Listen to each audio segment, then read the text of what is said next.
Buenas tardes, mi nombre es Alejandra González y a nombre de Educando en Red les damos la más cordial bienvenida al taller de prevención de maltrato, violencia y abuso sexual infantil con la licenciada Balbina Leal de Fundación El Roble.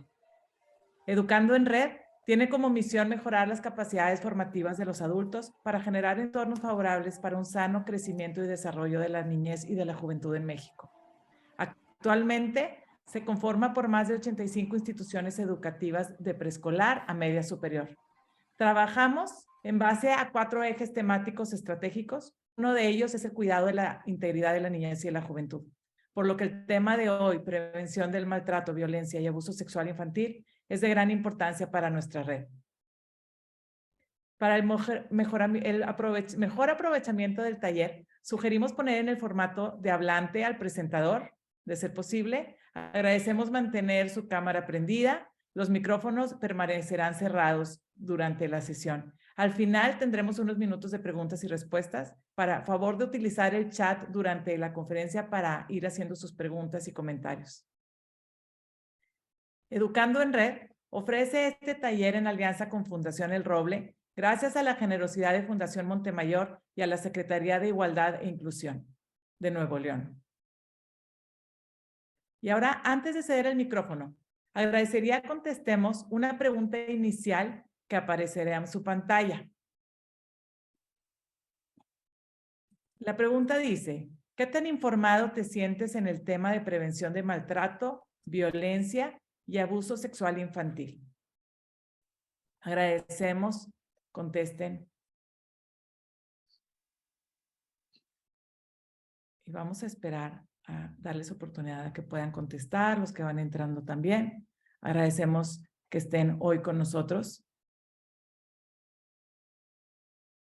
Y vamos viendo los resultados. Aquí estamos entre nada, algo, neutro, muy o totalmente. Vamos viendo, vamos en el 72%, seguimos contestando. Y les pedimos gracias a los que ya contestaron y esperamos a los que están por hacerlo.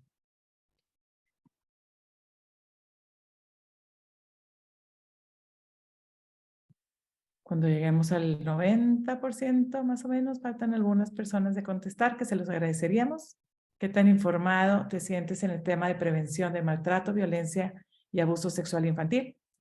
La mayoría dice que se siente algo preparado, el 30% neutro, el 15% nada y el 12% muy. Agradecemos sus contestaciones y ya podemos cerrar la pregunta. Muchas gracias por contestar. Y ahora, a continuación, permítanme presentar a la licenciada Balbina Leal, quien es licenciada en Psicología Clínica, con maestría en Psicología Clínica, en la cual obtuvo el premio Cum Laude. Cuenta con especialidad en Clínica Sistémica Familiar. Es cofundadora de Mujer 21, asociación civil dedicada a la prevención, detección y erradicación de la violencia de género, docente de la Universidad de Monterrey. Es miembro del Consejo de Bienestar y Salud Mental con el Gobierno Municipal. Es sinodal de proyectos de evaluación final de licenciatura y especialidad y es coordinadora académica y de prevención y psicoterapeuta de Fundación El Roble. Demos la bienvenida a la licenciada Balbina Leal. Hola, ¿qué tal? Buenas tardes a todas, a todos. Qué bueno encontrarnos en este espacio. Me voy a permitir presentar pantalla. Me parece que ahí estamos.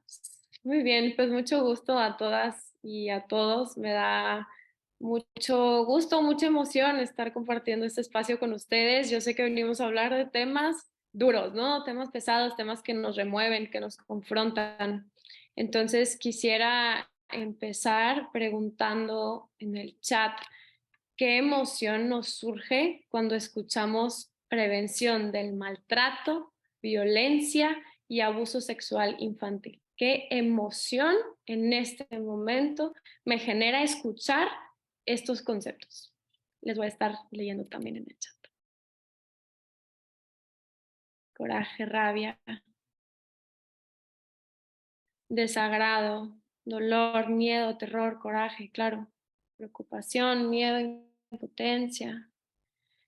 Impotencia, ciertamente, tristeza, preocupación, impotencia, bien, enojo, nerviosismo, claro, alerta, muy bien, ok, bien, más o menos como para ir viendo cómo nos sentimos en este momento, estoy completamente de acuerdo, es desconcertante y bien preocupante tener que estar haciendo como estos espacios para hablar de estos temas, sin embargo, si se abren estos espacios es porque es necesario, ¿no? Y tenemos que venir a hablar de lo que ya se empieza a hablar con más frecuencia, pero es necesario seguirlo hablando, ¿no? No quitar el dedo del renglón y seguir con estos temas. Entonces, vamos a dar inicio. Gracias por compartir.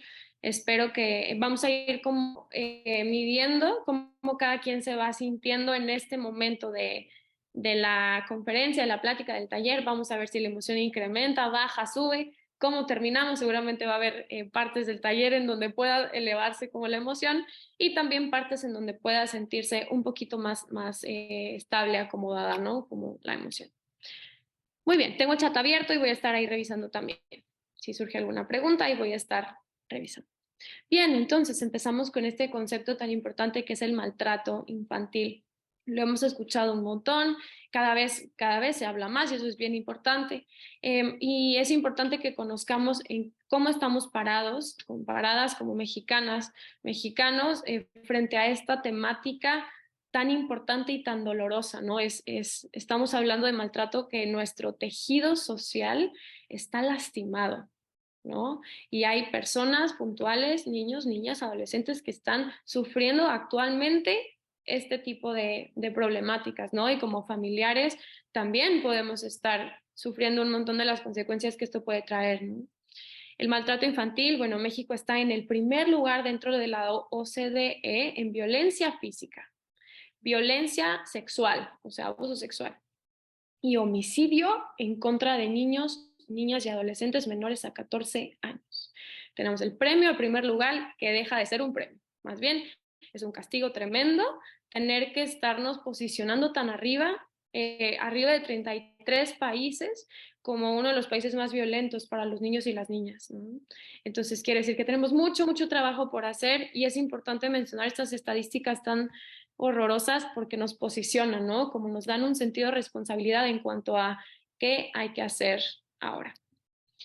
Entonces, ¿qué es el maltrato infantil? Hay diferentes tipos de violencia, hay 5 diferentes tipos de violencia. Está la violencia física, la violencia sexual, la violencia psicológica, la violencia económica y la violencia patrimonial. De esos 5 tipos de violencia, ¿cuáles son los que los niños y las niñas pueden sufrir más? Sexual, física y psicológica o emocional, ¿ok? Entonces el maltrato infantil tiene que ver con un daño intencional o no necesariamente intencional, ahorita vamos a ir viendo por qué, de adultos hacia niños, niñas y adolescentes que conlleva la violencia sexual, psicológica y emocional que frena o interrumpe el bienestar y el desarrollo de estas personas, ¿no? De estos menores. Hay diferentes tipos de maltrato, ¿no? Ya hablamos de lo que puede ser violencia sexual, psicológica, que ahorita va a haber chispazos de eso también, y emocional y física, ¿no? Entonces, la negligencia y el abandono es un tipo de maltrato infantil. Sí, el como no tomar en cuenta las necesidades básicas de los niños y las niñas, el abandono por completo y otro tipo de negligencia poco hablada también es la sobreprotección cuando no permitimos que los niños y las niñas desarrollen habilidades sociales necesarias para poder descubrir el mundo, ¿sí? Eso también puede caer en negligencia. Hay un maltrato físico, también es un tipo de maltrato infantil, el abuso sexual, que es en el que nos vamos a estar enfocando, el ser testigo de violencia parental o de violencia intrafamiliar, perdón, maltrato prenatal, entonces antes de que los niños y niñas nazcan, ya hay un maltrato, ¿sí? Como hay conductas que pueden herir como al feto, explotación sexual y explotación laboral, ¿sí? Entonces hay muchos diferentes tipos de maltrato y la estadística es 6 de cada 10 mujeres adolescentes entre 15 y 17 han sufrido al menos un incidente de violencia, en su mayoría física o sexual, ¿ok? Pero si nos vamos más a fondo, en el 99% de los casos de violencia física ya hubo violencia psicológica. Entonces, una vez más, nos damos cuenta que las mujeres en esta estadística de forma desproporcionada sufren violencia física, sexual, por ende psicológica. ¿Sí? Esto no exime a los niños también sufren una cantidad fuertísima de violencia que ahorita vamos a ver. Y otra estadística fuerte es que 4.5 millones de menores son víctimas de abuso sexual en México. ¿Sí?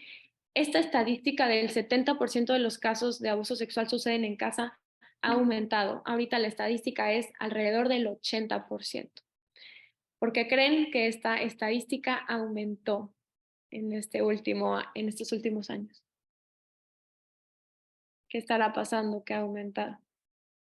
Encierro, totalmente. La pandemia, ¿no? El COVID nos tenía encerradas, encerrados, ya muchos niños encerradas y encerrados con sus agresores, ¿no? Y justo por la edad y por diferentes cosas que suceden, es difícil que encuentren salida o escape, y más por este fenómeno social que viene y nos impacta directamente en las debilidades más fuertes que tenemos como país, como es la violencia, ¿no? Y el maltrato hacia los niños, niñas y adolescentes. Enfocándonos, como lo estaba mencionando, en el abuso sexual infantil como un tipo de maltrato, es importante ir identificando qué es.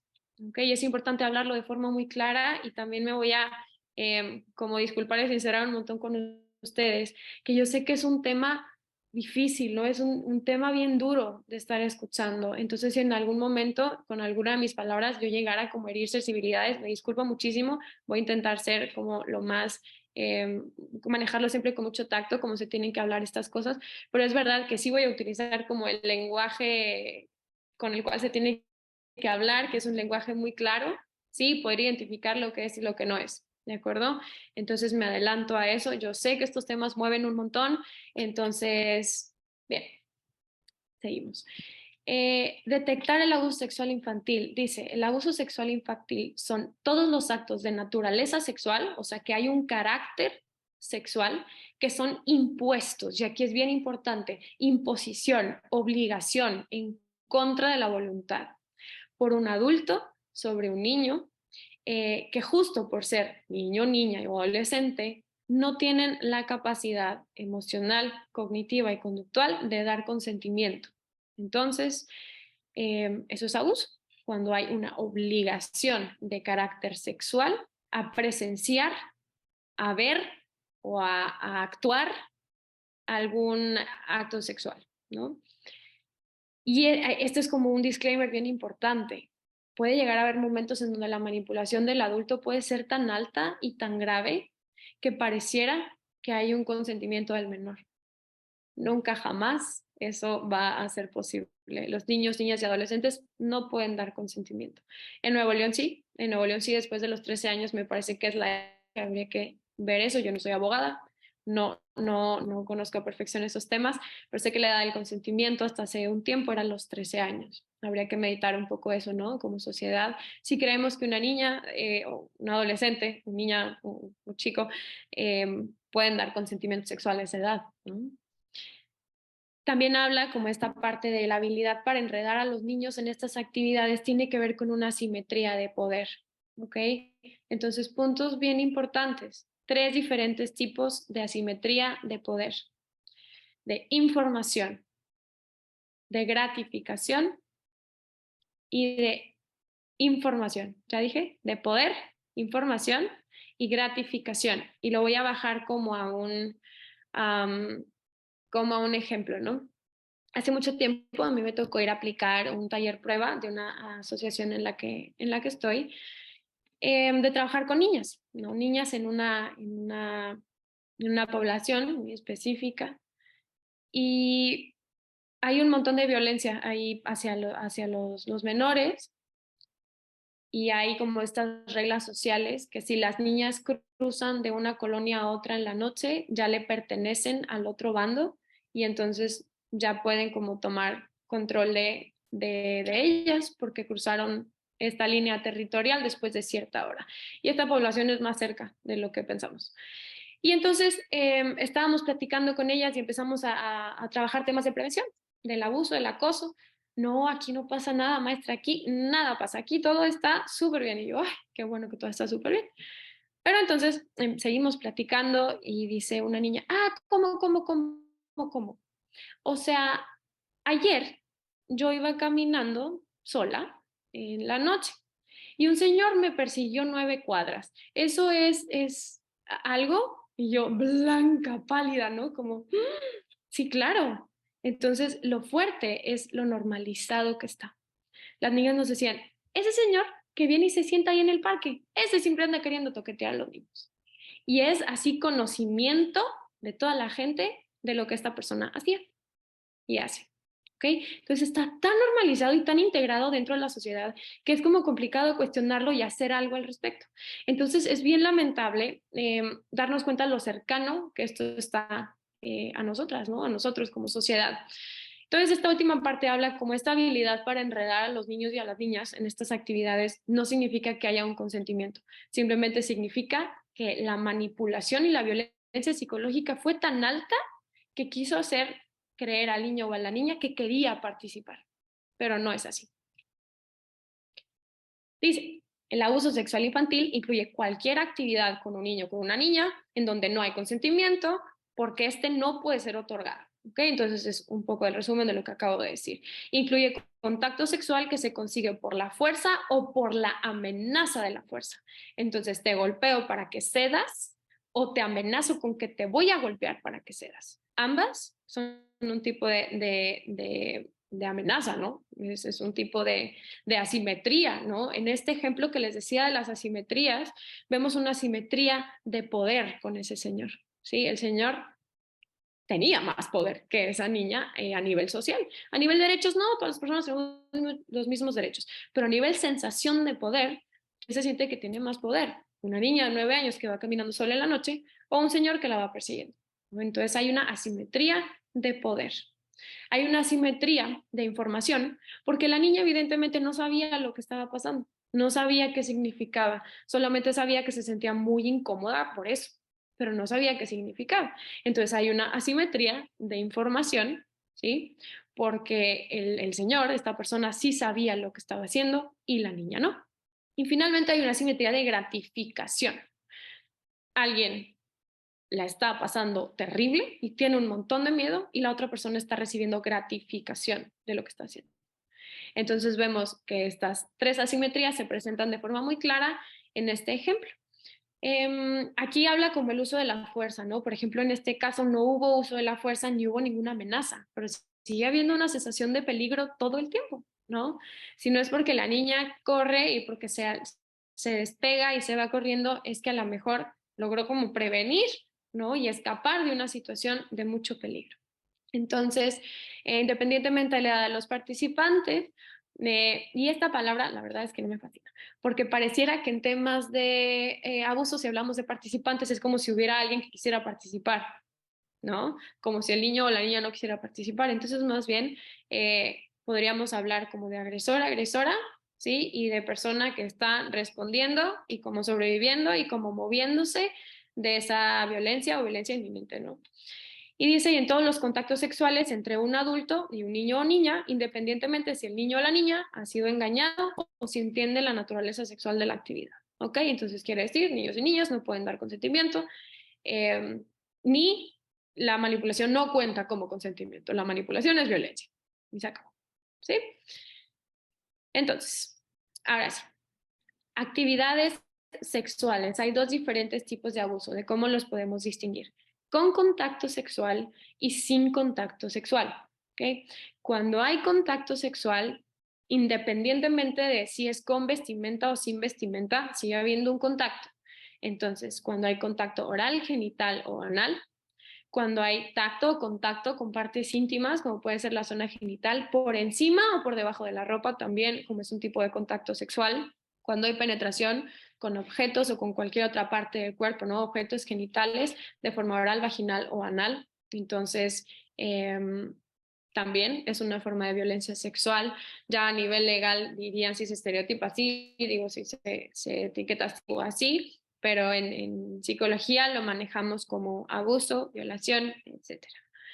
Masturbación frente a la víctima o pedirle a la víctima que masturbe a alguien más, eyacular sobre la víctima o frente a la víctima, contacto genital del adulto, aunque sea sin penetración, y frotamientos contra el cuerpo del menor, que se llama froterismo, ¿no? Esto lo vemos lo he escuchado más en mi experiencia en temas de transporte, en transporte público, en la calle, ¿no? Como personas que se acercan mucho para tener este contacto sexual, y aquí vemos las asimetrías, hay una asimetría en gratificación, una persona que se está sintiendo muy intimidada y una persona que está como imponiendo su gratificación sobre la otra y su poder sobre la otra.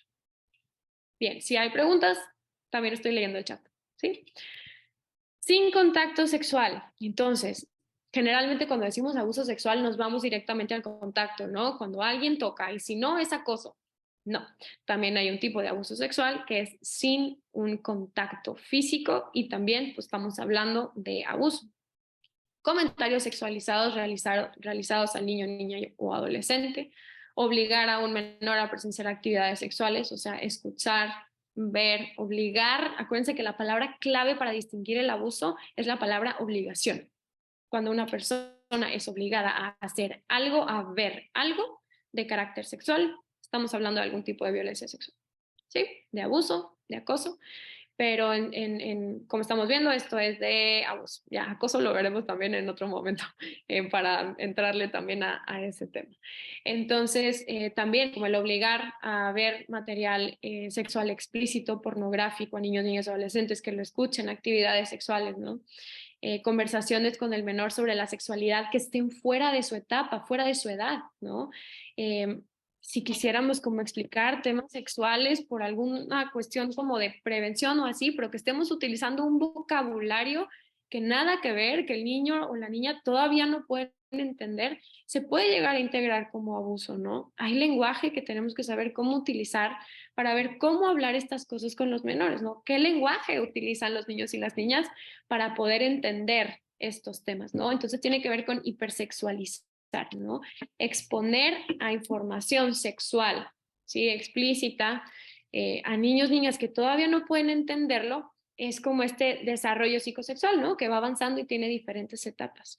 Y es como agarrar información de la adultez y quererla meter así como en una etapa del desarrollo mucho más pequeña, donde no cabe. Entonces el niño o la niña es, pues, ¿cómo integro esto? No entiendo, ¿no? O sea, no sé de qué va, no sé qué emoción me produce, no sé si está bien o está mal, no sé cómo entenderlo. Entonces se puede integrar como un abuso. Chistes sexualizados, ¿no? De doble sentido, comentarios vulgares sobre el cuerpo del menor utilizando este lenguaje obsceno y mirar intimidades del menor, ¿no? Esto también acaba de escuchar, adultas observando como a escondidas, niños bañándose, yendo al baño, cambiándose, etcétera. También no hay un contacto sexual y sigue habiendo abuso. Entonces, quisiera preguntarles en el chat qué consecuencias emocionales creen que podría tener un niño, una niña o un adolescente, ya sea con contacto sexual o sin contacto sexual a nivel emocional. ¿Qué consecuencias puede haber? ¿Qué siente? ¿Cómo que puede sentir un niño, niña o adolescente? Inseguridad, temor, ¿no? Miedo, ausencia, depresión. Ok, miedo, miedo, miedo, miedo, desconfianza, desvalorización, enojo, ansiedad. Ujú. Miedo, culpa, muy bien, bien, ansiedad, confusión. Faltó una bien importante, asco. También pueden sentir un montón de asco y asco es una emoción. Entonces, eso también es importante. Baja autoestima, claro, confusión, miedo, desconfianza, angustia, desorientación, bien, despersonalizarse, trauma. Ok, entonces, si se fijan, estamos hablando de emociones, ¿sí? Y pueden generarse con contacto y pueden generarse sin contacto. Entonces, a nivel legal, esto procedería de forma diferente, pero a nivel emocional, no importa, ¿no? O sea, se puede integrar de igual forma. Uno no es más grave que otro, sino tiene que ver con los recursos del niño o la niña para poder integrar como este conocimiento, ¿sí? Entonces tiene que ver más con los recursos que como con el nivel de lo no tan, tocamientos, bueno, no es tan grave. No necesariamente, no necesariamente. Sí, a nivel legal estamos hablando, ok, entiendo. Pero a nivel emocional se pueden llegar a sentir las mismas emociones, ok. Vergüenza, muy importante. Gracias. Seguimos. Entonces, manifestaciones. ¿Qué es lo que podemos ver en los niños o en las niñas, los adolescentes, si han llegado a sufrir algún tipo de abuso? Ahora, vamos a hacerlo de esta forma. Estas son las manifestaciones que tenemos que observar. No significa si mi niño, mi niña, mi sobrina, mi primo, mi hermano presenta este tipo de manifestaciones, vivió abuso sexual. No, solamente son cosas que hay que observar. Sí, estas son como banderas rojas para estar muy al pendientes de si algo está pasando. ¿Ok? Generalmente los niños y las niñas manifiestan que algo pasa con conducta a nivel social y a nivel emocional. Entonces hay que poner con mucha atención en lo que nos están queriendo decir con sus emociones, con sus acciones. A nivel emocional vamos a poder ver muchos, ya los mencionaron, confusión, tristeza, irritabilidad, miedo, ira, agresividad, culpa y vergüenza. Bien importantes, ahorita las vamos a hablar. Baja autoestima, impulsividad, trastornos del sueño, trastornos de la ansiedad y viene por ahí trastorno de estrés postraumático. Pero ahora, yo les quisiera como platicar un poco de esta visión. Si un niño, una niña, un adolescente ha sufrido algún tipo de abuso y no puede dormir por las noches porque siente que tiene que estar como despierto, despierta para poder estar al pendiente de lo que está pasando, a mí me parece muy duro llamarlo un trastorno, sino más bien pareciera que se está adaptando y está respondiendo a algo que le sucedió estando alerta, ¿sí? Y si llegamos y patologizamos y decimos, es que tiene un trastorno del sueño y no puede dormir, sino más bien el niño o la niña está alerta, está al pendiente y el niño o la niña están haciendo cosas para poder como superar, salir adelante, ¿no? Están haciendo cosas diferentes, ¿no? Para intentar responder a a esta agresión. ¿Ok? Entonces se habla de esta forma, pero siempre es importante, y más cuando estamos hablando de infancias y adolescencias, el ver cómo están respondiendo, ¿no? A esta situación. A nivel social podemos ver un distanciamiento, podemos ver aislamiento, podemos ver que el grupo de personas con quien, niños, niñas con quien se juntaba, ya no lo frecuentan tanto, ya no quieren ir a lo mejor a la escuela. Hay mucha ira como hacia la persona que los agredió. Puede haber como una desconfianza hacia personas del sexo opuesto, ¿no? A la persona a quien agredió. Puede haber dificultades en las relaciones interpersonales, ¿no? Entonces, a nivel conductual también podemos ver conductas autolesivas y hay que recordar que autolesiones no nada más es cutting, ¿no? Autolesiones puede ser arrancarse como los pelitos, como de mucha angustia, arrancarse pelos, rascarse muy fuerte, ¿sí? Eso también puede ser una conducta autolesiva. Tomar, ¿no? En adolescentes lo podemos ver también un poco más frecuente. Querer salirse del hogar, igual temas con el sueño, ¿no? Temas de insomnio, de levantarse muy temprano, de no poder dormir, de tener como miedo a las ventanas, a que alguien los esté viendo. Eh, Conductas suicidas puede haber conductas hipersexualizadas, ¿no? Que vemos que el niño o la niña de repente empieza a decir como albures y empieza a hablar en doble sentido y empezamos a ver que entiende como temas sexuales y aquí es, a ver, bandera, ¿no? ¿De dónde aprendió esto? ¿Dónde escuchó esto? ¿Por qué está manifestando como este tipo de lenguaje, ¿no? Puede haber hipervigilancia y puede haber somatizaciones, ¿no? Como siempre tener ciertos dolores o siempre tener cierta respuesta corporal. Y entonces estas como banderitas hay que tenerlas muy presentes porque siempre ante cualquier cambio que se sienta muy brusco, ¿no? Por ejemplo, en un salón de clases, el ver como a este niño que siempre está participando y moviendo y brincando y diciendo y molestando y haciendo, y de un día a otro, nada, calladito, no se mueve, no pregunta, no dice, entonces, ¿qué pasó? ¿No? Algo está pasando, algo pasó en casa, algo pasó en algún lugar que está teniendo una respuesta diferente, ¿no? O al revés, este niño, niña muy calmada y entonces empieza a ponerse un poco agresiva, empieza a responder de otra forma. No significa directamente un abuso sexual, significa directamente tengo que indagar qué está pasando, ¿sí? Ok, ¿cómo podemos identificar estos cambios? Justo ahorita voy a hablar de una parte de desarrollo socioemocional, del tema de justo de las emociones, ¿no? De cómo se van regulando y cómo se van aprendiendo. Entonces ahorita justo voy a hablar de eso, pero es verdad, siempre hay que descartar la etapa y la edad en donde los niños y las niñas están, ¿no? O sea, un adolescente, por ejemplo, que puede tener un montón de sensibilidad, ¿no? Una chica que puede tener sus periodos, entonces hormonalmente, así, ¿no? Y eso, pues bueno, podemos decir, tiene sentido que sea hormonal. ¿Puedo indagar como quiera? Sí, nunca está de más, pero no luego irnos como a la conclusión de está pasando algo gravísimo. No, hay partes de la etapa del desarrollo que hay que tomar en cuenta antes de brincar a conclusiones. Entonces vamos a empezar a hablar de la parte de prevención. Yo en estas diapositivas pongo como una imagen al lado para ir vinculando y ahorita les voy a explicar la imagen con el contenido a ver si tiene como más sentido de esa forma. Quisiera que a partir de lo que esté hablando pudiéramos irlo bajando a estrategias como muy prácticas, ¿no? De cómo puede aplicar a mi familia, cómo puede aplicar a mi salón de clases, cómo puede aplicar a mis vecinos, a mis hijos, ¿no? Como esto que estamos escuchando, siempre poderlo irlo bajando, ¿no? Algo muy práctico para que nos llevemos un montón de contenido práctico de aquí. La prevención, lo que queremos es que deje de aparecer el problema. Entonces, tenemos para eso que aumentar los factores protectores y disminuir los factores de riesgo. Y ahorita les voy a preguntar qué creen que son para que vayan como generando estas ideas, pero entonces queremos aumentar los que protegen y disminuir los que nos ponen en riesgo.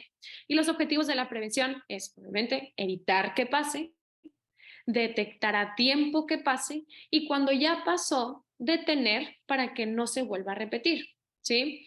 Es importante hablar sobre el desarrollo psicosexual, hablar sobre el placer y la culpa, ¿sí? Hay autoras que mencionan las caricias buenas de las caricias malas, ¿no? ¿Cómo se siente una caricia buena? No, el cuerpo es cuerpo y el cuerpo siente, ¿sí? Entonces el cuerpo puede sentir placentero, ¿sí? Si me hacen haciendo el cachete puedo sentir bien, ¿no? Si me hacen así en la cabeza, puedo sentir bien. Entonces, también hablar del placer y después hablar de la culpa puede ser algo bien importante. Ha habido casos que la verdad es frecuente, quisiera decir que es poco frecuente, pero no, que hay veces en donde una situación de abuso puede llegar a ser corporalmente placentera y es bien confrontativo decirlo, es súper confrontativo, me escucho y me escucho lo confrontativo que puede ser, pero el cuerpo es cuerpo, estamos hechos de carne, tenemos un montón de terminaciones nerviosas y el haber sentido placer no significa que quería.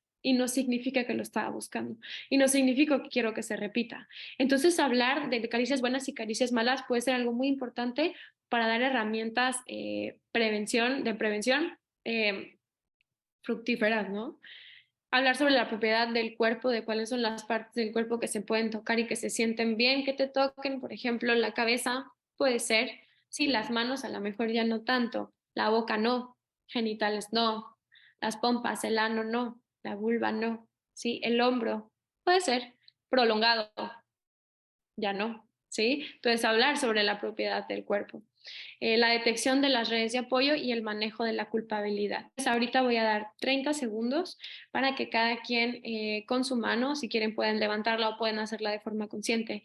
Vamos a pensar en 5 personas que pudieran estar ahí para nosotros o para nosotras y cada que vayan identificando a esa persona van a ir bajando los dedos de la mano, ¿vale? Doy 30 segundos, espero que se den la oportunidad de hacerlo. Sé que sí están por ahí presentes, pero vamos a empezar a hacerlo, ¿vale? Venga, 30 segundos.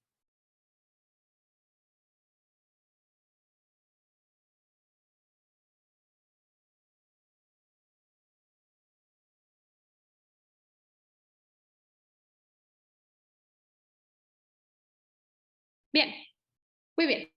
¿Por qué es importante hacer esto ahorita, ahora ya? Porque ante momentos de peligro, ante situaciones de peligro, déjame pongo a hacer la actividad a ver quién. No, ya tenemos grabados quiénes son esas personas. Ya sé quién me puede apoyar. ¿Ok? Entonces, hacer esto con los niños y con las niñas es darles ya la herramienta de prevención, de decir ya, ¿quién te puede ayudar en la escuela? Ah, la maestra tal. ¿Quién te puede ayudar en la calle? La vecina, el guardia. Ah, muy bien. En un centro comercial, ¿quién te podría ayudar? ¿No? Tu abuela, tu abuelo. ya en ese momento tener la información, no esperar a que algo pase. Desde ahorita, si nos tardamos 30 segundos, identificamos redes de apoyo bien rápido. Entonces, eso también es muy importante. ¿A qué edad se empieza a hablar sobre esto? No hay una edad específica para hacerlo, pero es importante escuchar el lenguaje del niño o de la niña, qué tanto sabe, ¿sí? Yo me acuerdo haber llegado a dar una plática a un grupo de niños como de 7, 8 años y yo voy a hablar así con pinzas y los niños, en la Rosa de Guadalupe dice que la violación no sé qué, y yo, sabían un montón de cosas y nada más había que acomodar los términos, ¿ok? Entonces, sabían muchísimo.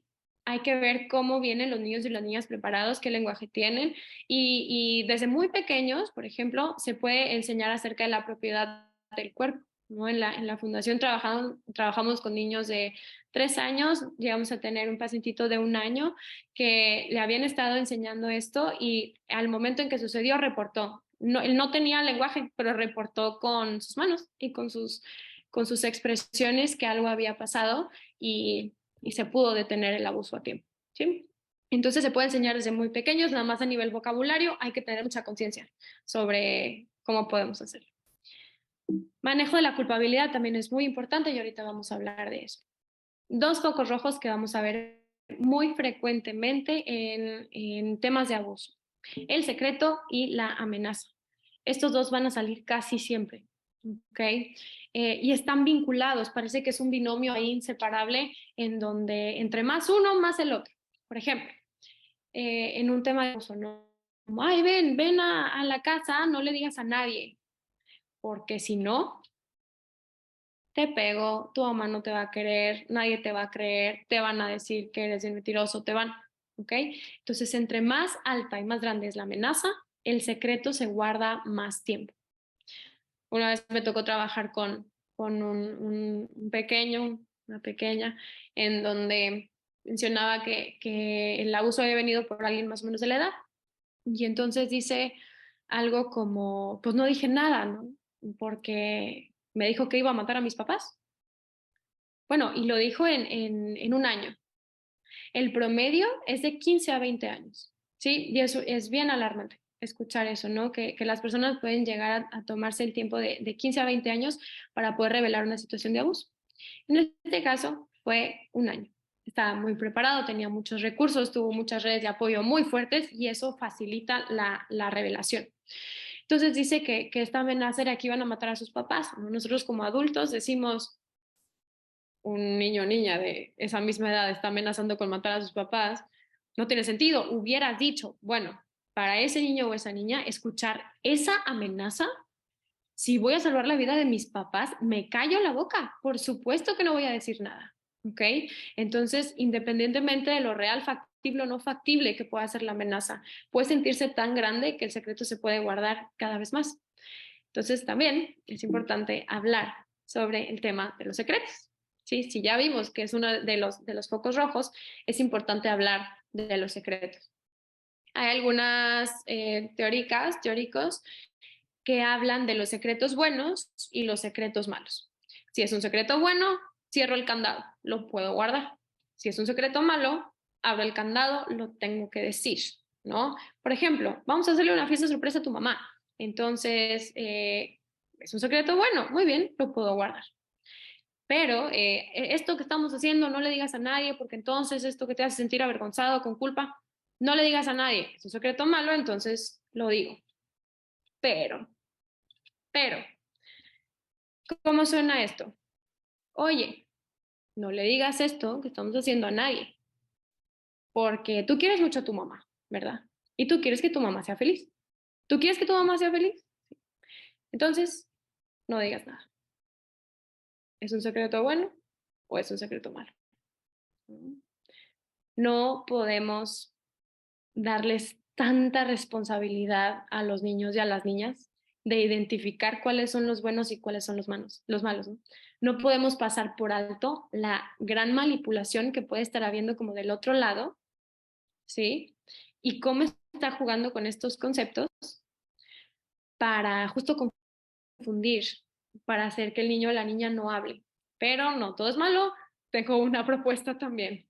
¿Sí pueden funcionar los secretos buenos y los secretos malos? Sí. Yo recomendaría que para una edad más avanzada, en donde ya se habló de intuición, en donde ya se habló de prudencia, ¿no? Porque luego podemos hablar de prudencia en vez de secretos, ¿no? Como nada más no vayas a decir que tu mamá dijo que la tía no sé dónde en la cena de Navidad, sino más bien hay que guardar como esa prudencia. Esto se podría utilizar como en edades un poquito más avanzadas. Y podemos hablar también del secreto y de la sorpresa.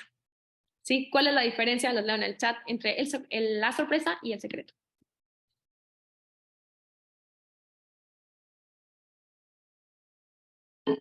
Sorpresa y secreto. ¿Cuál será la diferencia? La connotación, ¿ok? La sorpresa a la larga se sabe. Exactamente. Muy bien. Muchas gracias. La sorpresa tiene fecha de caducidad. La fiesta de cumpleaños de tu mamá, el viernes a las 8 vamos a estar todos escondidos a las 7:50 y a las 8 todos vamos a brincar y todos van a saber de la sorpresa. Faltan 2 días para eso. ¿De acuerdo? Sí. Muy bien. Entonces la sorpresa eventualmente se va a revelar. El secreto no. ¿Qué es lo más, bueno, también a nivel sensorial, a nivel emocional, cómo se siente guardar una sorpresa, ¿no? Es como cuando estábamos jugando a escondidas, ¿no? De chiquitos, de chiquitas, que te estás haciendo pipí, como de la emoción, que se siente como, ¡ah! Ya como voy a asustar, ya voy a salir, me van a cachar. Bueno, eso sensorialmente se siente diferente. Un secreto se siente opresivo, se siente pesado. Lo que podemos hacer es ningún secreto, ningún secreto. Sorpresas, bien. Secretos, no. Más adelante podemos hablar de buenos y malos como herramienta extra, pero yo pensaría que no hay que dejar de lado la sorpresa. ¿Ok? También al estar hablando estos temas con los niños y las niñas, es importante no transmitirlo desde el miedo. Si yo hablo con miedo, transmito ese miedo. Si yo le digo, no, porque luego si te pasa, entonces, ¿qué le estoy diciendo? Pánico, alerta, ojos abiertos, todo el mundo te quiere lastimar, te puede pasar todo el tiempo, ¿ok? Entonces, es duro, es duro. Hay que recordar que somos espejitos. Si yo lo hablo con mucha claridad, con mucha sinceridad, con mucha apertura, entonces transmito esa apertura. ¿Y qué quiere decir? Si llegara a pasar algo, van a venir con esa misma apertura así a decirme, ¿ok?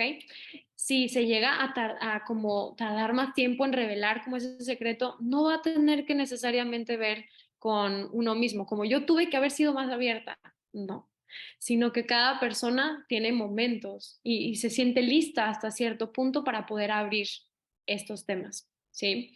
Entonces, bien, también es importante el control sobre el acceso a Internet. Ya cada vez hay como más candaditos y cosas como kits que se les puede poner para proteger redes sociales, ¿no? Las cookies y como estos pop-ups que de repente aparecen, también hay algunas aplicaciones que los bloquean.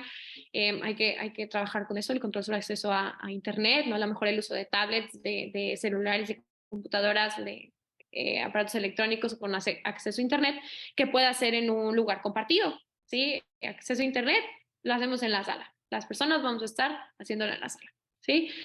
Entonces, puede haber diferentes reglas. Yo no tengo la experiencia de la maternidad ni la crianza, cada quien sabrá mucho mejor sobre eso que yo, pero bueno, es verdad que hay que tener control sobre Internet. Hablar de consentimiento y hablar de expresión e inteligencia emocional, de ambos voy a hablar un poquito ahorita. Bien, ¿cómo educar, enseñar con inteligencia emocional? Yo lo hablo desde un punto de vista psicológico, como les digo, no desde la maternidad. Esto se va adaptando a cómo cada quien maneja la crianza, ¿sí? Pero estas son como partes importantes que vemos desde el punto de vista psicológico. ¿Cómo podemos hablar de emociones? ¿Cómo podemos fomentar la inteligencia emocional? Primero, hablando de las emociones, enseñando emociones. ¿Ok? Hay familias que tienen como ciertas reglas en donde de forma no escrita pareciera que no se permite como sentir, no se permite hablar de las emociones, sino se llora en otro lugar, sino se aguanta uno y no se ve como esta expresión emocional. Bueno, los invito a cuestionar qué pasa si en algún día decidimos como expresar nuestras emociones frente a nuestros hijos, hijas, primos, primas, sobrinas, y empezar a hablar de ellas abiertamente, ¿no? ¿Cómo se siente el enojo? ¿Cómo es el enojo? ¿No? ¿Dónde se siente en el cuerpo? ¿No? Lo siento en el pecho, ¿no? Me acuerdo una persona que me decía, no, yo no me enojo. Y yo, ok. Y cuando no te enojas, ¿cómo lo sientes en el cuerpo? Como esta energía. Me dicen, no, yo de verdad no me enojo nada, o sea, yo ni siento nada en el cuerpo. Y yo, ¿cómo? Entonces las manos así engarruñadas. Y ok, sientes el enojo en las manos, sientes el enojo en la cara, se pone roja, roja, roja, sientes el miedo en la panza, sientes el miedo cuando te sudan las manos, cuando te tiemblan las piernas, ¿no? Sientes el asco en la garganta, en la panza, ¿no? Sientes la felicidad en la boca, ¿no? Como en la lengua, que quieres como abrir mucho la boca, sientes en la panza, sientes mucha energía en todo el cuerpo. Entonces, hablar y enseñar sobre las emociones nos está dando una herramienta bien importante para que sepan que cuando algo se siente displacentero, hay una banderita roja, ¿no? Y puedo hacer algo con eso. Cuando tenemos apertura a las emociones. La validación emocional es muy, muy importante. A veces los niños y las niñas nada más se sienten incomprendidos y nada más se sienten frustrados y nada más quieren llorar. Me salió hace poquito un videito de una niña que está intentando soplar unas burbujas, ¿no? Y la sopla y se le caen todas y no puede. Y le dice, no, otra vez, y otra vez lo vuelve a hacer y se le caen todas y no podía soplar, ¿no? Apenas estaba aprendiendo esa habilidad. Y lloraba y lloraba y lloraba. Y no llores, intenta otra vez. A ver, está súper frustrada, quiere hacerlo y no puede. Validar emocionalmente es, yo sé que se siente bien frustrante, yo sé que quisieras ya que te saliera una gran burbuja. A ver, vamos a respirar, vamos a tal, pero antes como decir cuál es el siguiente paso, una validación emocional puede ser muy calmante, puede justo darle a esa persona herramientas para, ya me dijeron que sí tiene sentido lo que estoy sintiendo, que es normal y ya puedo continuar, ¿sí? Hablar de regulación emocional es justo eso, en este mismo, ay, perdón, creo que se puso a la mitad de la pantalla. No, denme un segundito. Ahí va. Un segundo, un segundo. Listo. Eh, por ejemplo, hablar de regulación emocional es poder acompañar al niño o a la niña a como llegar otra vez a su punto, sí, a como su punto de calma. Entonces, sí, grita, venga, estás frustrado, estás enojado, vamos, grita, sí, está bien, entiendo, ¿no? Entiendo de qué va. Poco a poco puedes ir respirando, podemos trabajar la respiración en triángulo, que es aguanto, inhalo, exhalo en 3 segundos y vamos dibujando un triángulo en el aire, ¿sí? Y entonces el niño o la niña se va autorregulando poco a poco, a su ritmo, pero acompañar en la autorregulación. Dar el ejemplo, esta es una de las más importantes. Como les digo, los niños y las niñas son esponjas y nosotros los adultos somos espejos. Estamos enseñando todo el tiempo con nuestras acciones cómo van a reaccionar, ¿sí? Entonces, lo voy a juntar con asertividad. Por ejemplo, ser asertiva, ¿no? El cómo son las cosas. Si yo veo que estamos formados en una fila y está mi hijo, hija, sobrina, y se mete alguien a la fila, y yo le digo, ¿qué te pasa? Entonces estoy dando el ejemplo de que no estoy negociando, no estoy aclarando, sino exploté y le dije tal, tal, tal, tal, tal. Entonces le estoy diciendo con mi ejemplo que no, la paciencia no mucho, sino que hay que reclamar y como gritar y decir las cosas así. Y por el otro lado, si yo no digo nada y me sordeo y digo, bueno, ya, ni modo, pues también con el ejemplo le estoy diciendo que la gente se puede meter en la fila y no pasa nada. Pero yo con toda la asertividad del mundo le puedo decir, disculpa, no sé si te equivocaste, no, la fila está acá. Entonces, con asertividad le estamos enseñando, con el ejemplo, cuáles son como formas pues funcionales de solucionar las cosas. ¿Okay? Entonces, nunca olvidar que estamos siendo espejo en todo momento. Honestidad emocional, ¿no? Mamá, papá, está enojada, estoy enojada, ¿no? Me siento bien frustrada porque tuve un día terrible, estoy de mal humor, pero es normal, las emociones se pasan, ¿no? Entonces normalizar y ser muy honesta con lo que siento es, no, mijito, mijita, sobrino, sobrina, no estoy enojada contigo, estoy enojada porque el trabajo estuvo bien pesado hoy. No es contigo lo que mamá, papá, tío, amiga necesita en este momento es respirar, soltar, escuchar un poquito de música y ahorita seguimos. ¿vale? Entonces, hablar con como, suena bien utópico, me imagino, porque en el día a día yo sé cómo las cosas se mueven y cómo nos pueden agarrar en curva a veces los niños y los adolescentes, pero ser siempre como muy honesta de lo que está diciendo, me está lastimando, me está doliendo, me está pareciendo muy incómodo, eso es una herramienta bien importante. El no etiquetar, eres bien enojón, eres bien enojona, no, hombre, estás bien desesperada, estás bien torpe, estás bien, ¿no? Y que empezamos como a etiquetar y a ponerla en una cajita a la persona también puede tener repercusiones.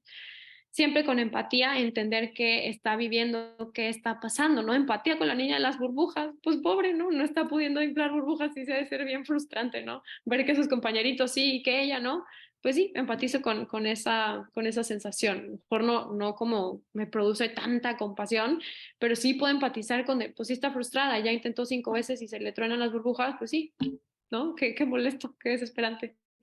Y desde ahí poder acompañar y mostrar toda la asertividad en cuanto a cómo podemos reaccionar. Estas son como puntos clave del desarrollo socioemocional. ¿Sí? Lo pongo como de manera muy puntual porque creemos que son como las bases de un desarrollo socioemocional integral. ¿Y quiénes han escuchado estas frases? Si quisiera ver en el chat si han escuchado alguna otra parecida. No, no te enojes ya. A ver, ¿dónde está esa sonrisita? No te enojes, sonríe, ¿no? Qué fea te ves enojada. Si te enojas así, me voy a ir, porque a mí no me gusta estar lidiando con gente enojada. Yo me voy, ¿sí? O ¿quieres que te dé una verdadera razón para llorar? ¿Quieres llorar de verdad? Vamos a ver cómo de verdad te dan ganas de llorar, ¿no? ¿Qué está pasando con este tipo de frases que escuchamos tanto, ¿no? Hay una en particular que yo le escuché mucho, el que se enoja, pierde, ¿no?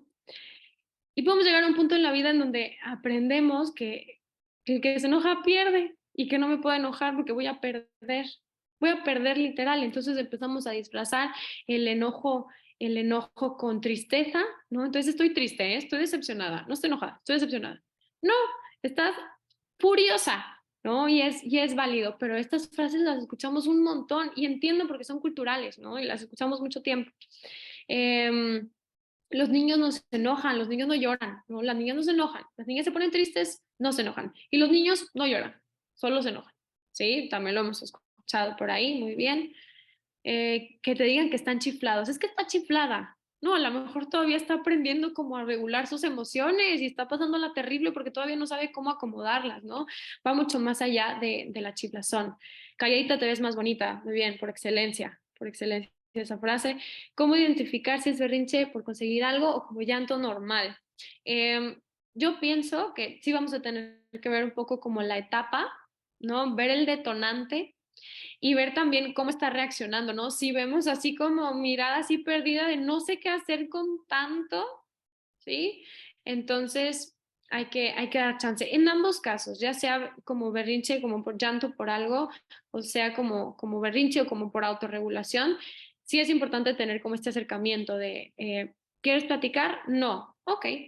¿Qué necesitas? Ah, quítate. Ok, aquí estoy. ¿No? Entonces vamos viendo cómo se va intentando autorregular. ¿Quieres un abrazo? Y a mí me ha tocado, sí, ¿no? Y ya vienen llorando ya. Te dan el abrazo cuando ya como lograron entender qué es lo que estaba pasando.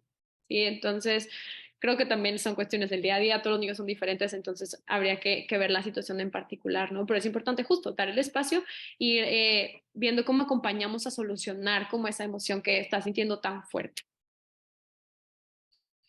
Qué fea te ves llorando también, total.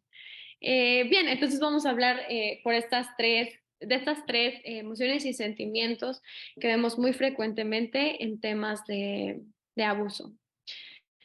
Yo lo explico así con niños, niñas, con niños y niñas.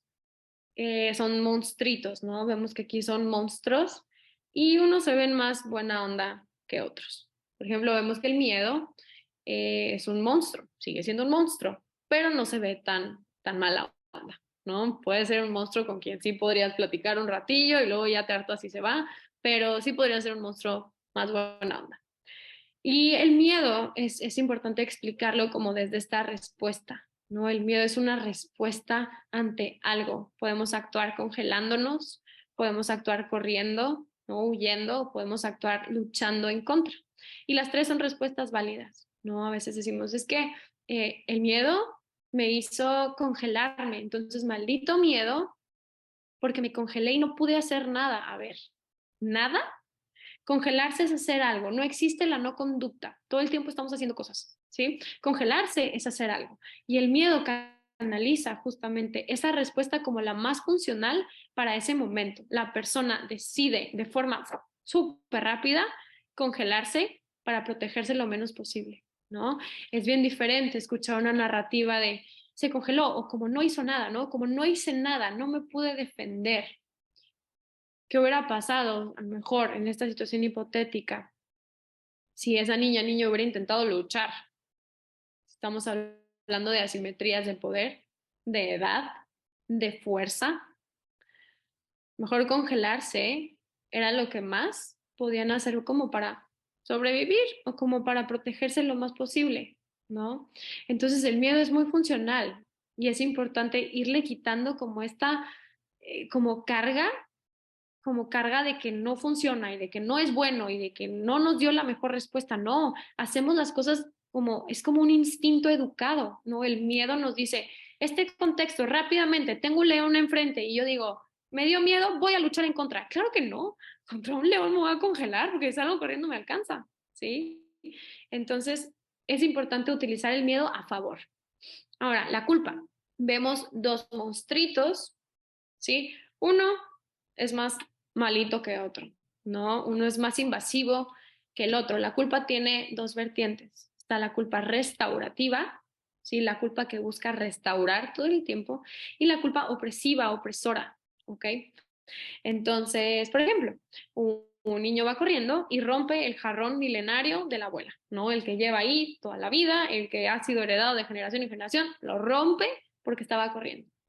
La culpa opresiva empezaría a decir, no manches, hiciste algo horrible, te la bañaste, hiciste algo súper torpe, hiciste algo muy malo, ¿qué vamos a hacer ahora, no? Ya, todo está arruinado, ni modo, tú tienes la culpa por todo, porque haces cosas bien torpes, tal, tal, tal. Entonces la culpa está todo el tiempo oprimiendo, oprimiendo, oprimiendo, y aquí, todo el tiempo, sigue, sigue, sigue, sigue, y se siente una sensación de mucho pesar en el pecho, ¿no? Pero entonces puede entrar esta culpa restaurativa, que dice, sí, hiciste algo muy torpe, hiciste algo muy menso, pero ¿qué vamos a hacer ahora? Lo escondemos abajo del tapete, le decimos a la abuela, perdón, o vamos a buscar un pegamento para pegar esto, ¿no? Entonces la culpa luego te dice, muévete. Se siente tan feo la culpa que te empuja a querer hacer algo para ya no sentir la culpa, ¿ok?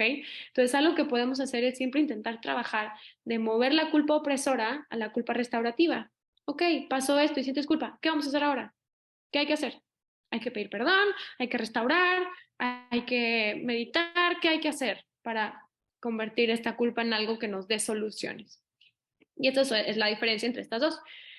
Si se fijan, la culpa juzga, critica la acción. Hiciste algo malo.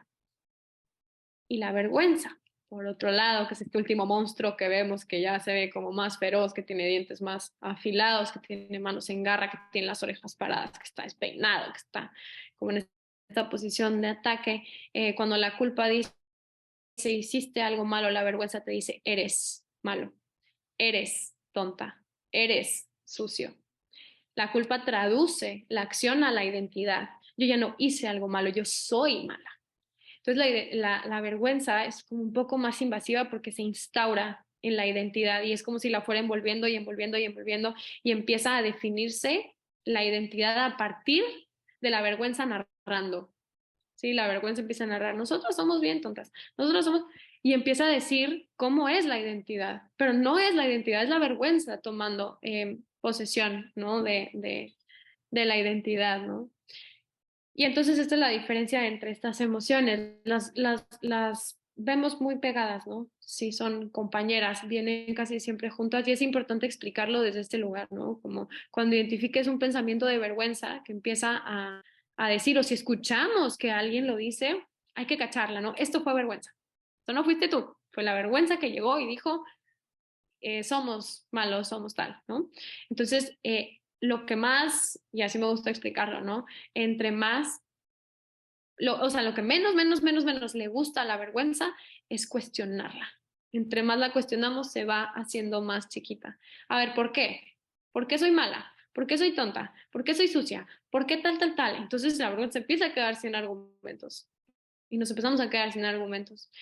Y eso es lo que más detesta como este monstruo, ¿no? Que se le cuestione con argumentos. ¿Por qué soy una tonta? Venga.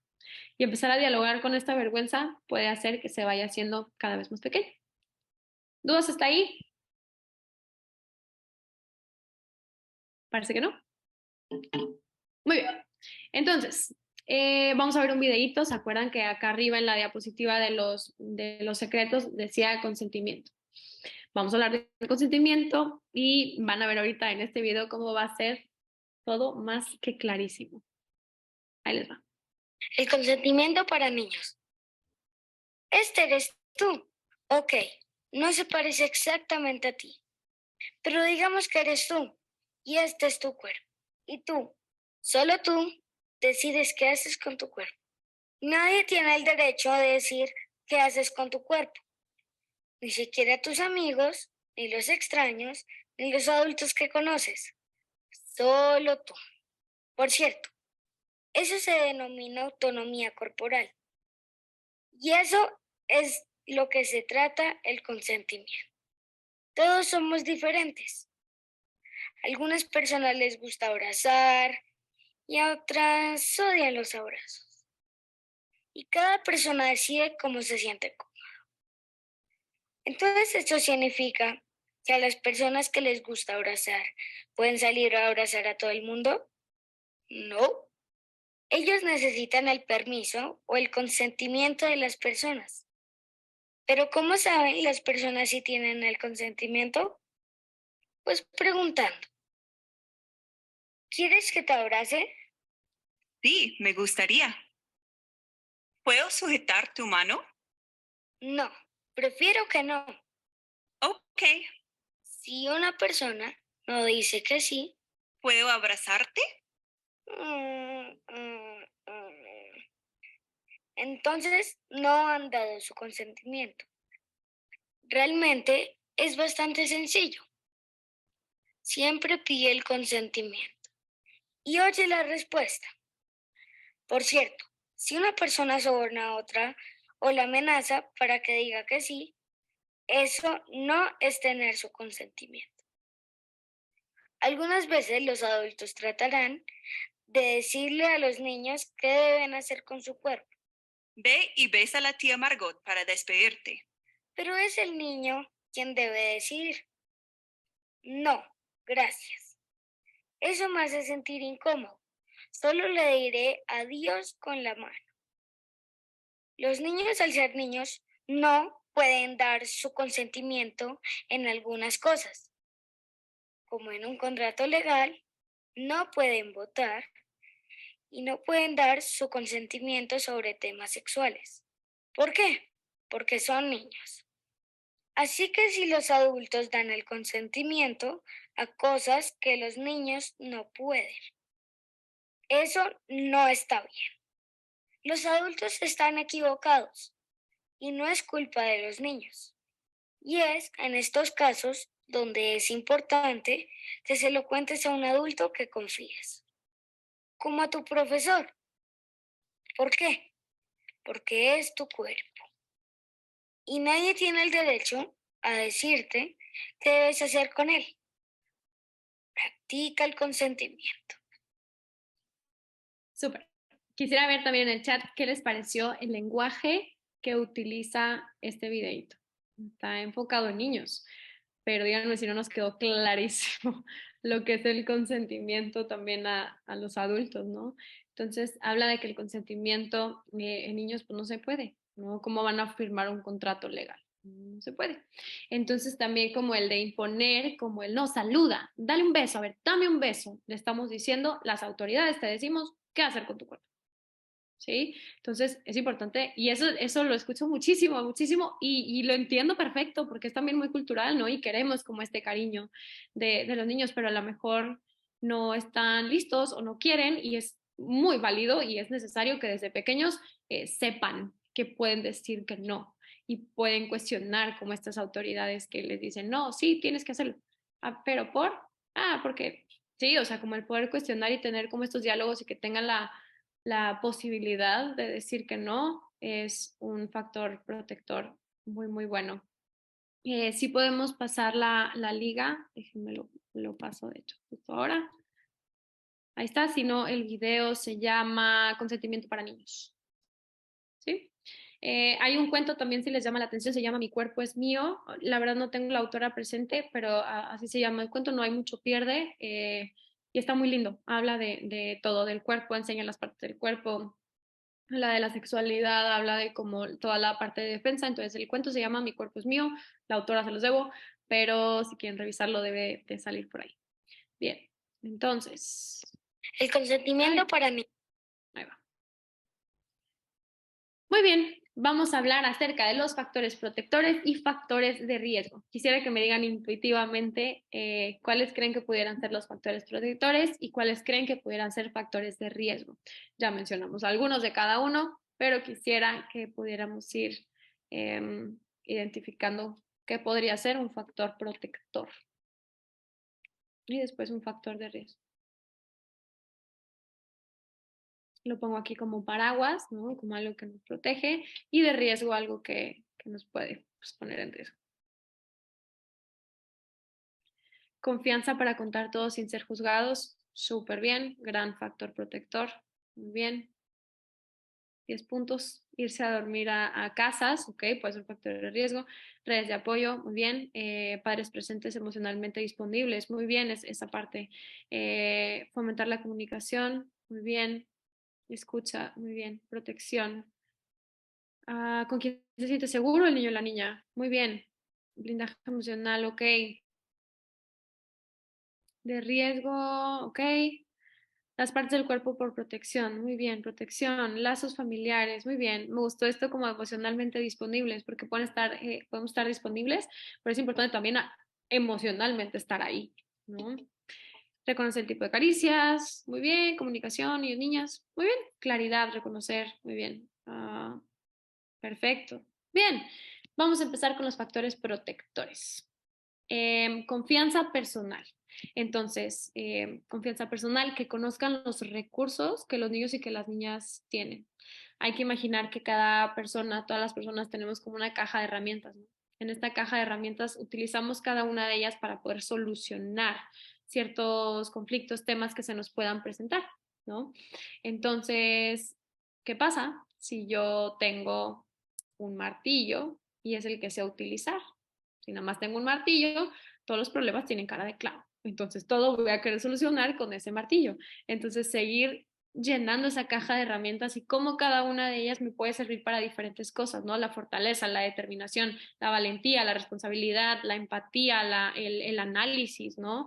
La intuición, todas esas son herramientas que pueden utilizar de diferentes formas. La confianza personal es saber que tengo mi caja de herramientas llena y que las herramientas jalan y que sé cómo usar esas herramientas.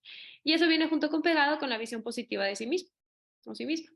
Cómo utilizo esas herramientas y yo sé que tengo un montón de herramientas. Aunque me digan, no, tú no tienes, nada más tienes un martillo, no.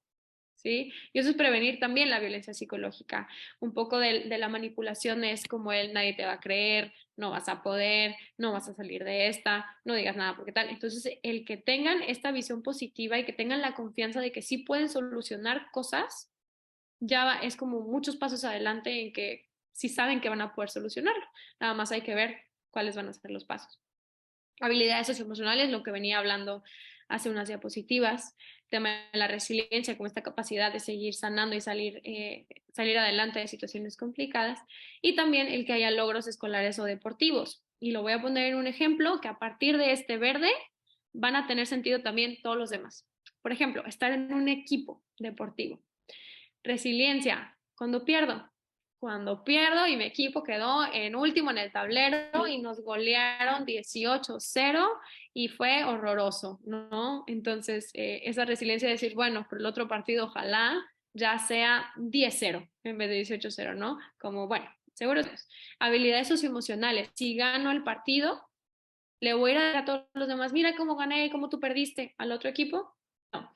Entonces, a nivel social, cómo voy a manejar mis emociones y qué es prudente cómo hacer y qué no hacer con el resto de las personas. Visión positiva de sí mismo, saber qué posición, la posición que tengo en el equipo, como sé que puedo ejercerla, por eso me dieron esa posición. Y la confianza personal, el saber que soy parte del equipo y soy parte importante del equipo, ¿no? Entonces, este tipo de logros pueden de cajón trabajar un montón de otras cosas, ¿no? Factores de riesgo en los y las menores de edad. Lamentablemente en México, ser mujer o niña, hay una violencia desproporcionada en contra de las mujeres y las niñas en México y lamento decir que también en otros lugares del mundo. El promedio en que una niña es abusada en México es a los 9 años. Los niños a los 11 siguen siendo, o sea, es muy jóvenes, es demasiado jóvenes. Esto no debería existir como esta estadística y no significa que no estén sufriendo los niños, sino que las niñas lo están sufriendo antes y de forma desproporcionada a nivel estadístico, ¿sí? También que haya como ciertos problemas psicológicos, ¿no? Como que haya temas de dificultad de autorregulación, que haya temas como pues, psicológicos en general, no quisiera estereotipar, ¿no? Como eso puede ser un factor de riesgo, que haya algún tipo de retraso en el desarrollo o algún tipo de discapacidad, ¿no? Como puede ser una discapacidad física, si es complicado como huir, moverse, ¿no? Decir las cosas, ahora una discapacidad en el lenguaje, un problema del lenguaje, podría presentarse como un factor de riesgo, ¿no? Eh, Dificultades físicas y dice no vivir con los padres biológicos, pero más bien hace referencia como a una estructura familiar que no se siente muy estable, ¿sí? Porque aquí, bueno, puede seguir siendo como un factor protector que haya una familia estable aunque haya kilómetros de distancia, puede seguirlo siendo. Entonces esto tiene que ver con una estructura familiar segura. Ahora, en la relación paterna-materna, ¿qué se puede hacer para generar factores protectores? Que en esta relación entre ellos mismos y hacia hijos, hijas, que haya mucha calidez, ¿no? Todo manejarlo con calidez, como espacio de apoyo, ¿no? De conversación, hablar sobre las cosas, nos sentamos en la mesa a platicar sobre cosas, nos sentamos en la tele para estar platicando y para estar tal, ¿no? Y una de las más importantes, que sea predecible.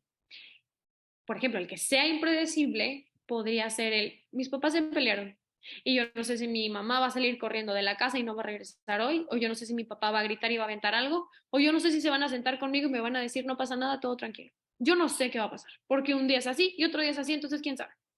Ese es un factor de riesgo.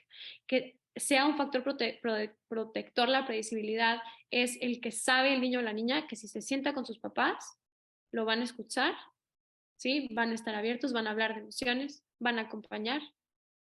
Puede haber discusiones, sí, pero tener la honestidad emocional, como mencionaba, de decir, sí, mijito, nos estamos peleando un poco, pero normal, ¿eh? Es parte de, no pasa nada, tranquilo, porque mamá se enojó, papá, tal, pero no pasa nada porque estas cosas se arreglan. Entonces, que sea siempre predecible, como va formando como estas paredes de lugar seguro, ¿no? En donde se puede desarrollar de forma segura y sabe que alguien lo va a cachar, ¿no? O sea, por ejemplo, siempre digo, ¿quién se tiraría de un bungee? Si ya hizo la fila, ya llega el bungee y le dicen, no sabemos si están jalando las cuerdas, pero tírese. Nadie nunca jamás se tiraría, nadie, ¿no? ¿Cuándo nos tiramos? Cuando sabemos que vamos a sacar en blandito, que todo está funcionando, que hay seguridad, que ya lo hicieron otras personas y funcionó, que está en sellos de mantenimiento, todo en orden, entonces igual y nos tiramos.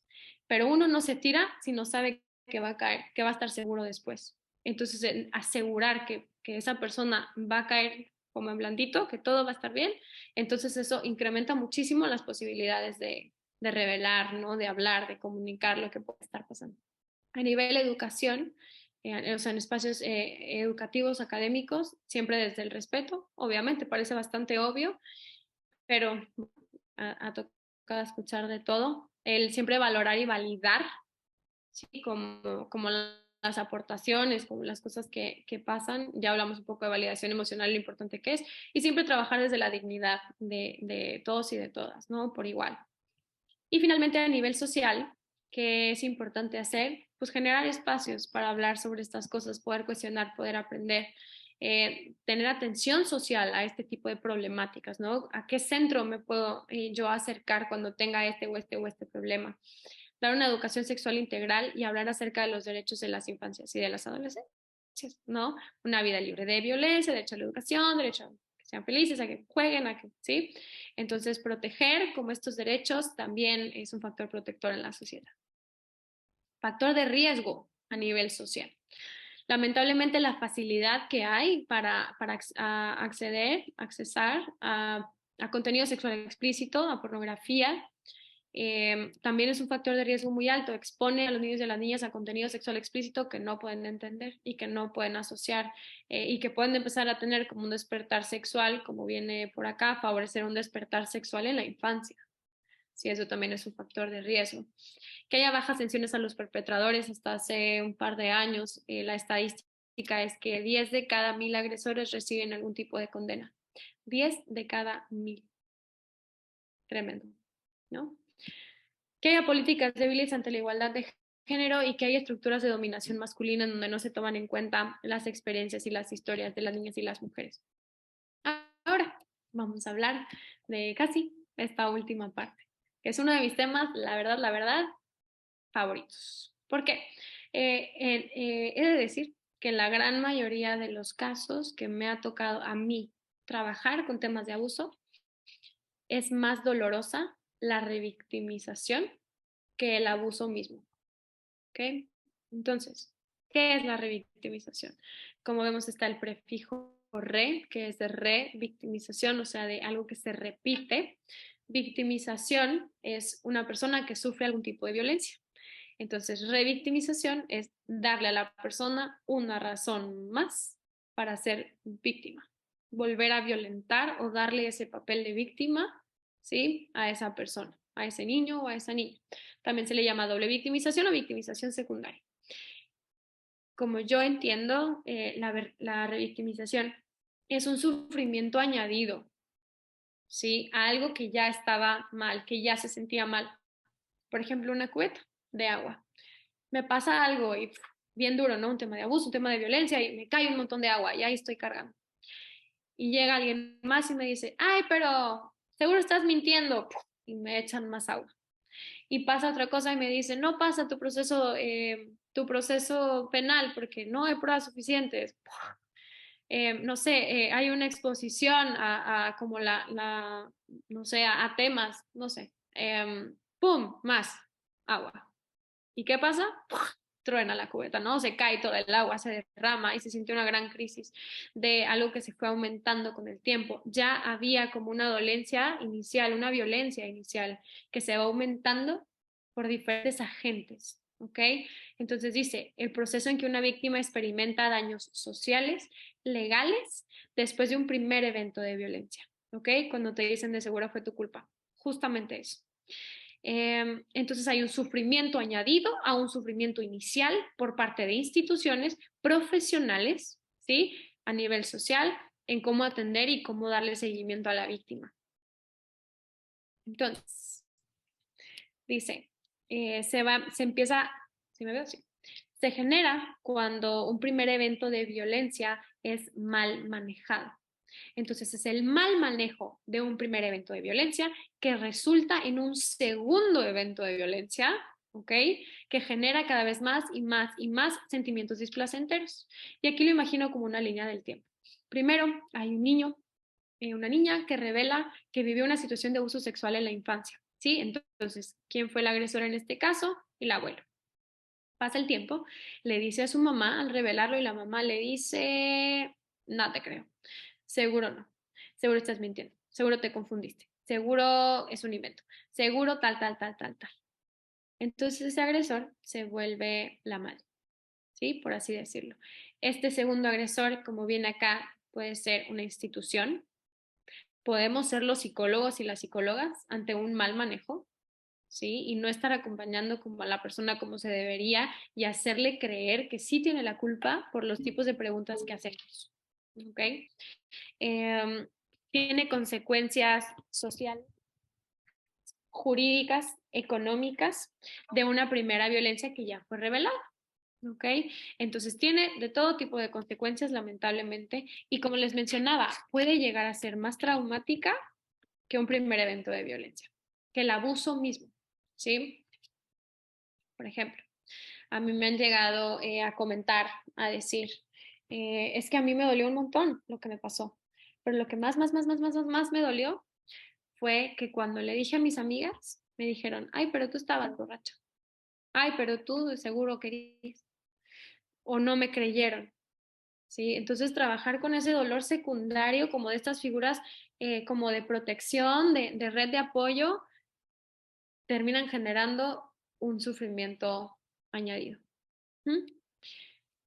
Y entonces aquí van como estas lineamientos, podríamos decir, para ver cómo puedo responder como familiar, como maestra, como maestro, como cualquier persona a quien se le es revelado una situación de abuso. Yo como persona, cómo puedo responder y cómo puedo reaccionar de mejor forma. Dice primero, identificar mi rol y sus límites. Y voy a brincar a la tercera. La pregunta clave.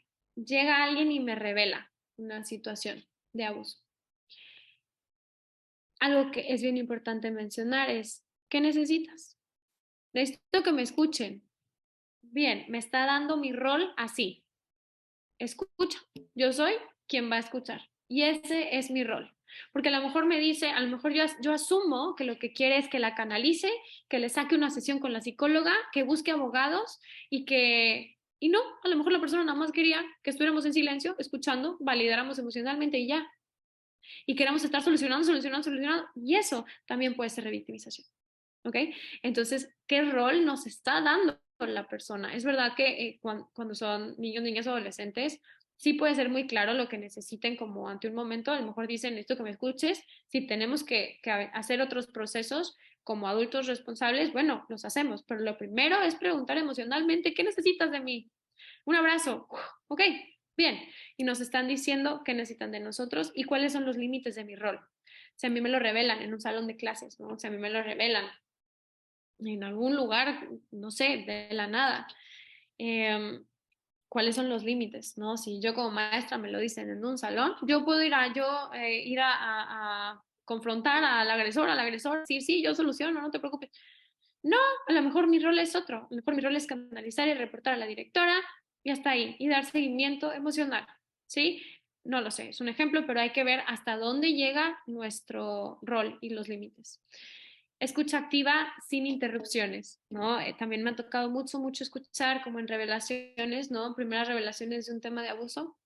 Y es, ay, pero por lo menos no fue más grave, por lo menos solo fue una vez.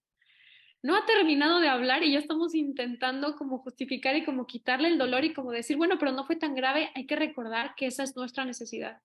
Nosotros queremos que ya no se sienta tan mal. No es nuestro trabajo, tal vez. Nuestro trabajo a lo mejor nada más es escuchar y ver qué necesita la persona en ese momento.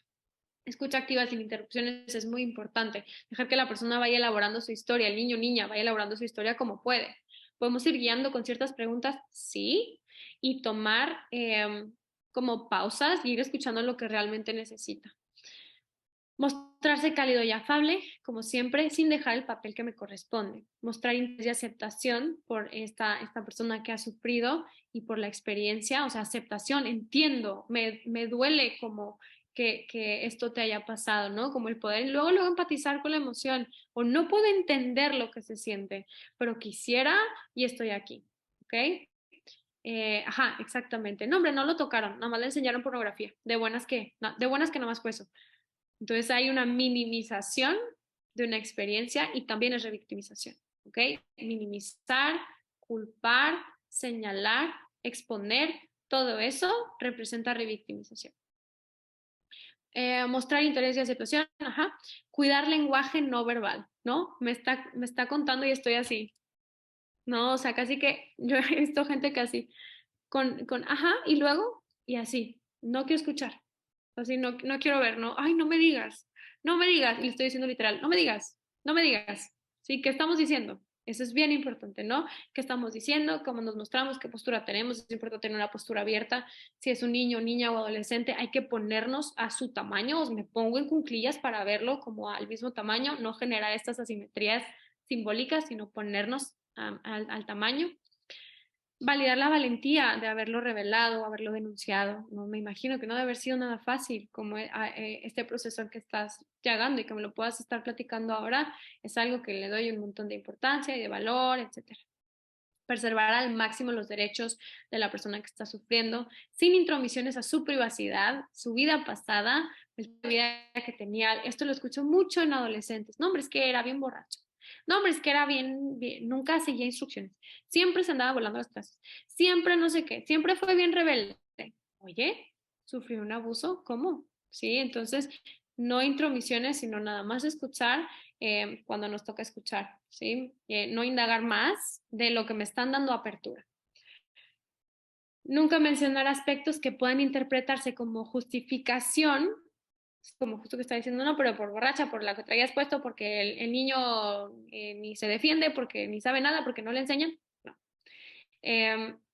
O también empezar a hablar, esto es bien importante, empezar a hablar mal del agresor frente a la víctima. No sabemos qué relación tenía la víctima con el agresor. Seguimos que en el 80% de los casos es dentro de la familia. Es posible que pueda haber una relación cálida, familiar. Y empezar luego a hablar mal de agresor frente a esta persona puede generar todavía más confusión, ¿sí? En el niño o en la niña. Y así como, entonces sí fue horroroso lo que me pasó, porque están diciendo que es la peor persona del universo y yo sentía cariño, entonces no podemos generar ahí un montón de, de duda, ¿no? Un montón de consecuencias. Y nada que disminuya la responsabilidad del agresor. Sí, hay que hablar las cosas como son. Sí, las personas no se equivocan y abusan sin querer, ¿no? Las personas toman decisiones todo el tiempo, ¿sí? Entonces no podemos, nada que pareciera una justificación ni cerca a ello. Esto es como un poco el resumen de lo que he estado hablando, qué es lo que sí tenemos que hacer, creer, mostrar interés, escucha activa, decirle, esto lo podemos decir verbalmente, no tienes la culpa por lo que sucedió, ¿sí? No tienes la culpa, esto lo podemos decir de forma abierta. No nada más porque se lo digamos ya nos tienen que creer, pero sí es importante mencionarlo como tal. Reforzar que fue una buena decisión hablarlo, qué bueno que lo hablaste, qué bueno que ya está fuera, vamos a ver qué podemos hacer al respecto. Por el otro lado, no puedo hacer promesas, ¿sí? No puedo hacer promesas, me puedo comprometer a algo que no voy a poder resolver. Yo te voy a sacar de esto. Si no lo voy a hacer, no puedo estar haciendo promesas, porque si no, es revictimización.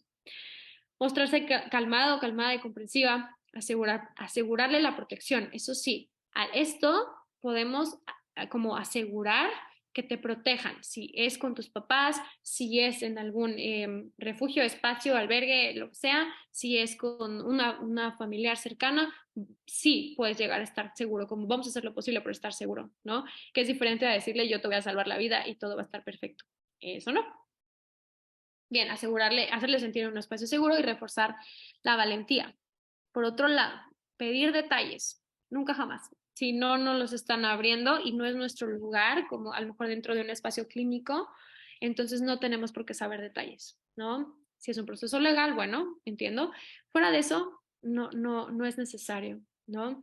No interrumpir, no dudar del discurso, darle un trato diferenciado, ya sea demasiado cercano o completamente aislado, no hacer suposiciones ni promesas. Y por último, la indiferencia. Acuérdense que la indiferencia es complicidad. ¿Sí? Si yo soy indiferente ante estos temas, ante las reacciones, ante la revelación de alguien, estoy del lado de la víctima o del agresor. ¿Sí? No podemos caer en indiferencia. Entonces ya ahorita tenemos un rol de responsabilidad tremendo, porque ya sabemos, porque ya conocemos, porque ya identificamos, porque ya sabemos detectar. Entonces, bandera roja, hay que intervenir y no podemos ser indiferentes ante estas situaciones. Ese es un resumen.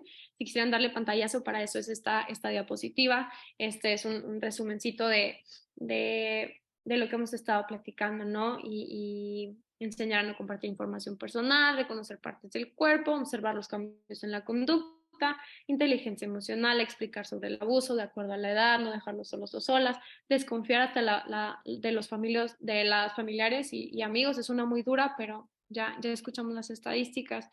Explicarle acerca de sus derechos ante los adultos, etcétera. Entonces voy a dejarla unos segunditos más. Bien. Y ahora viene el examen. Les voy a pedir en el chat que puedan poner A o B. Dice, Hugo, tu sobrino, al estar platicando, revela que una persona cercana le está haciendo tocamientos que lo hacen sentir triste y con miedo. A. Escuchar y preguntarle quién lo está tocando. B. Escuchar y permanecer calmado o calmada. B, B, B, B, B, B. Ok, muy bien. Vamos bien. Buen promedio. Bien, puntos extra. Bien, justo. La B. La B es un primer paso. Un primer paso. No significa que la A está mal. Ahorita les voy a decir por qué. Ya nos está diciendo que alguien cercano le está haciendo tocamientos. Esta ya es una revelación. Ya nos está diciendo, nos están tocando. Quiere decir que ya dio el primer paso para revelarnos algo. Más bien, ya dio el primer paso para seguir, ¿no? Un poco. Lo primero, escucho. Silencio y estoy calmada y calmado porque somos espejo. Depende de los límites, depende del rol, depende de las cosas. Pudiera decir, ¿quisieras compartirme quién está haciendo esto o cómo te puedo ayudar? Porque aquí ya un niño nos está aventando una verdad en la cara, nos está diciendo algo. Si ya dio esta premisa, es posible que quiera que le demos seguimiento. Va a depender de la cara, de la apertura, ¿sí? O me puedes decir, a lo mejor, luego, ¿quién es? ¿Es tu familia? ¿Es de la escuela? ¿Me quieres platicar? Sí, entonces a lo mejor antes de esta pregunta, luego, podemos hacer algunas otras para como proteger ahí también emocionalmente. 2. Elsa, una niña de 12 años, te busca y te dice que de pequeña su primo la obligaba a ver videos pornográficos. Tú respondes, gracias por contármelo, qué valiente eres. O B, no te volverá a pasar, estarás bien. A o B. A, ok. A, B, una vez por ahí, ok. Ok. Bien. Justamente. Gracias por contármelo. Qué valiente eres. Estamos validando y le estamos diciendo, este recurso de tu caja de recursos, aquí está. Valentía. Sí, la usaste. Muy bien. Es un paso A. La B, entiendo por dónde va. Sin embargo, suena a una promesa. Más bien, es una promesa. Le podemos asegurar a Elsa, vamos a estar ahí para asegurarnos todo el tiempo que nunca pase. No. Entonces, no podemos prometer cosas. ¿Sí? Sería bueno preguntar primero si quiere compartir quién es o solamente escuchar. Muy bien, claro, por supuesto, siempre preguntar cuál es nuestro rol. 3. Jimena, niña de 5 años, menciona, ayer mi hermano no me dejó dormir. A. Acercarse y preguntar más sobre el comentario. O B. Tomar nota y seguir observando. B. B. Uy, aquí está más variado, ¿ok? A y B, lo veo un poquito más variado. Bien, ambas son correctas. Sin embargo, una va antes que la otra. Ayer mi hermano no me dejó dormir. ¿Nos quiere decir algo? Puede ser. Esto puede ser un intento de revelación. No nos ha dicho. Puede estar tanteando para ver si nos dice. La respuesta correcta es B. No se cree. Primero nos acercamos a preguntar sobre el comentario. Oye, no enfrente de todo un grupo, ¿verdad? Oye, me llamó la atención. ¿Por qué no pudiste dormir? ¿Qué pasó? Ay, es que dejó la tele prendida toda la noche. Muy bien, súper bien. Pero después tomo nota y sigo observando, porque esa pudo haber sido un intento de revelación y nos están tanteando como lugar seguro. A nosotros nos pasa mucho dentro de consulta, que nos empiezan a soltar unas cositas para medirnos, para ver qué tanto nos revelan o qué tanto no nos revelan. Entonces esta puede ser una prueba de Jimena, de querernos decir algo y ver cómo reaccionamos como para ello. Siempre hay que seguir tomando nota y seguir observando cuando vemos una banderita. Un alumno menciona que le pasó algo malo con uno de sus maestros de la escuela. A, animarlo a que se abra a platicar, o B, ofrecer compañía y apoyo. Algo malo le pasó con uno de sus maestros. ¿Lo animo a que se abra o le ofrezco compañía y apoyo? A, B, A, B, A, B, B, B, ok, esa también está variada. Pues ya agarraron el truco, ambas son correctas, solamente que una va antes que la otra. Aquí, ¿qué es importante? Primero le tengo que asegurar que va a caer en blandito. Primero le voy a asegurar que todo va, o sea, que le puedo como dar compañía, ¿no? Y le puedo dar apoyo. Si no, es raro que alguien se suelte cuando no sabe dónde va a caer. Entonces, primero le digo, aquí estoy, te escucho, dime qué necesitas, dime cómo te puedo ayudar, yo te puedo acompañar, ¿sí? Ahorita tengo el tiempo y ahorita puedo y aquí estoy y ¿quieres platicar? Y entonces lo puedo animar, ¿no? Porque aquí ya nos está categorizando, nos está diciendo es algo malo, no nos está diciendo algo, nos está diciendo malo. Y ya no está diciendo que uno de sus maestros. Entonces ya está como cada vez más cerca a una revelación mucho más clara, ¿no? Mucho más obvia. Entonces, bien. Última, cuando recién te han confesado un abuso, lo más importante es la más fácil, asegurarnos de que la víctima diga la verdad o cuidar mi propia reacción emocional. Súper. Esta era muy fácil, ¿no? ¿Por qué? Porque no es nuestro rol asegurarnos de que nos estén diciendo la verdad. Los niños no mienten. Los niños rara vez mienten sobre estas cosas. La estadística creo que es del menos del 1%. Entonces, hay que creerle a la víctima, ¿no? Tal vez un primer momento no es el momento adecuado para indagar, si me está diciendo la verdad, ¿no? Y pedirle detalles, pero seguro, pero no estás confundido, pero seguro que, ¿sí? Primero, yo voy a cuidar mi propia reacción emocional. Nos pueden estar dando esta noticia y ahí pedirles que mediten y que no, ¿verdad? Tampoco estamos hablando de una utopía. Si nos están dando una revelación, obviamente vamos a sentir un montón de cosas. Pero si yo caigo en pánico y en crisis antes que la persona, ya son dos personas en crisis, ¿no? Entonces, más bien, respiro, entiendo, ok, ¿no? Podemos hacer como caras, ¿no? Antes el viejo psicoanálisis decía como, nadie responde con gestos, nada, como cara en blanco, ¿no? No, el como poder hacer gestos, estoy entendiendo, estoy escuchando tu dolor, eso también le hace a la persona sentirse en un lugar seguro, ¿no? Que le están escuchando. Muy bien, la respuesta sí era B. Voy a cerrar con este videito.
Bien, este video siempre me hace llorar, pero aquí lo que podemos ver es que la revelación de la herida quiere salir, tiene ganas de revelarse, tiene ganas de continuar, ¿no? Quiere buscar a quién, con quién revelarse, ¿no? Con quién salir, con quién decir, ¿no? ¿Cuál es el lugar seguro? Entonces, es importante y sería maravilloso que nos podamos convertir en esos lugares seguros para todos esos niños, niñas y adolescentes que tienen heridas que necesitan ser vistas y escuchadas.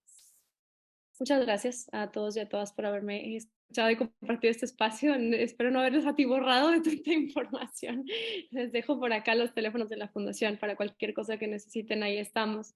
Tenemos 2 ubicaciones. Estamos en el centro de Monterrey. Estamos también en Colonia Obispado. Ahí está nuestro sitio, nuestros teléfonos, cualquier cosa que lleguen a necesitar. Por ahí estamos al pendiente.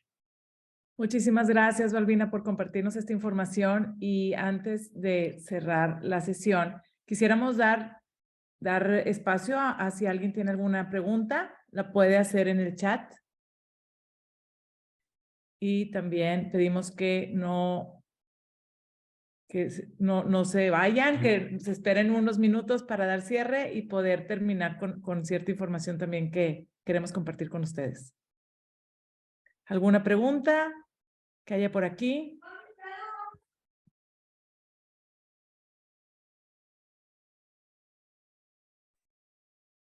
Aquí, bueno, mientras comienzan las preguntas, Balbina, si permites, cambiamos la presentación. Claro. Si hay alguna pregunta, la pueden hacer aquí a través del chat.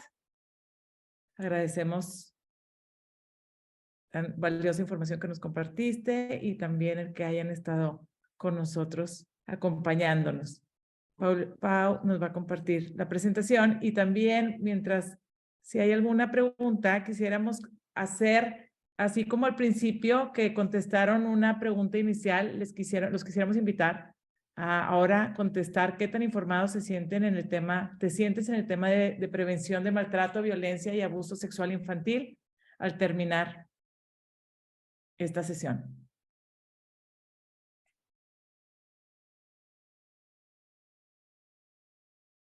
Damos unos minutitos. Aquí preguntan, Balbina, aprovecho mientras la gente contesta, dice, ¿cómo se maneja el agresor? Dice, a lo mejor no es el tema, pero ya con un niño te dice que un familiar está siendo abusado. Se maneja con toda la paciencia y toda la fortaleza del universo porque es complicado, ¿no? Es muy, muy complicado. Gracias por la pregunta. Parte de la prevención que se le llama la prevención terciaria es trabajar también como con agresores, ¿no? Con personas que han abusado de niños y niñas y es un trabajo bien difícil. La verdad es un trabajo bien difícil. Y es importante también dar como ese seguimiento, ¿no? A estas personas. Entiendo que la pregunta va como hacia en el momento, nos acaban de revelar que un familiar está haciendo esto. Es importante de cajón que la persona que fue violentada no tenga contacto, de nuevo, no volver a exponer como a esta persona, a la persona que lo agredió por temas de revictimización.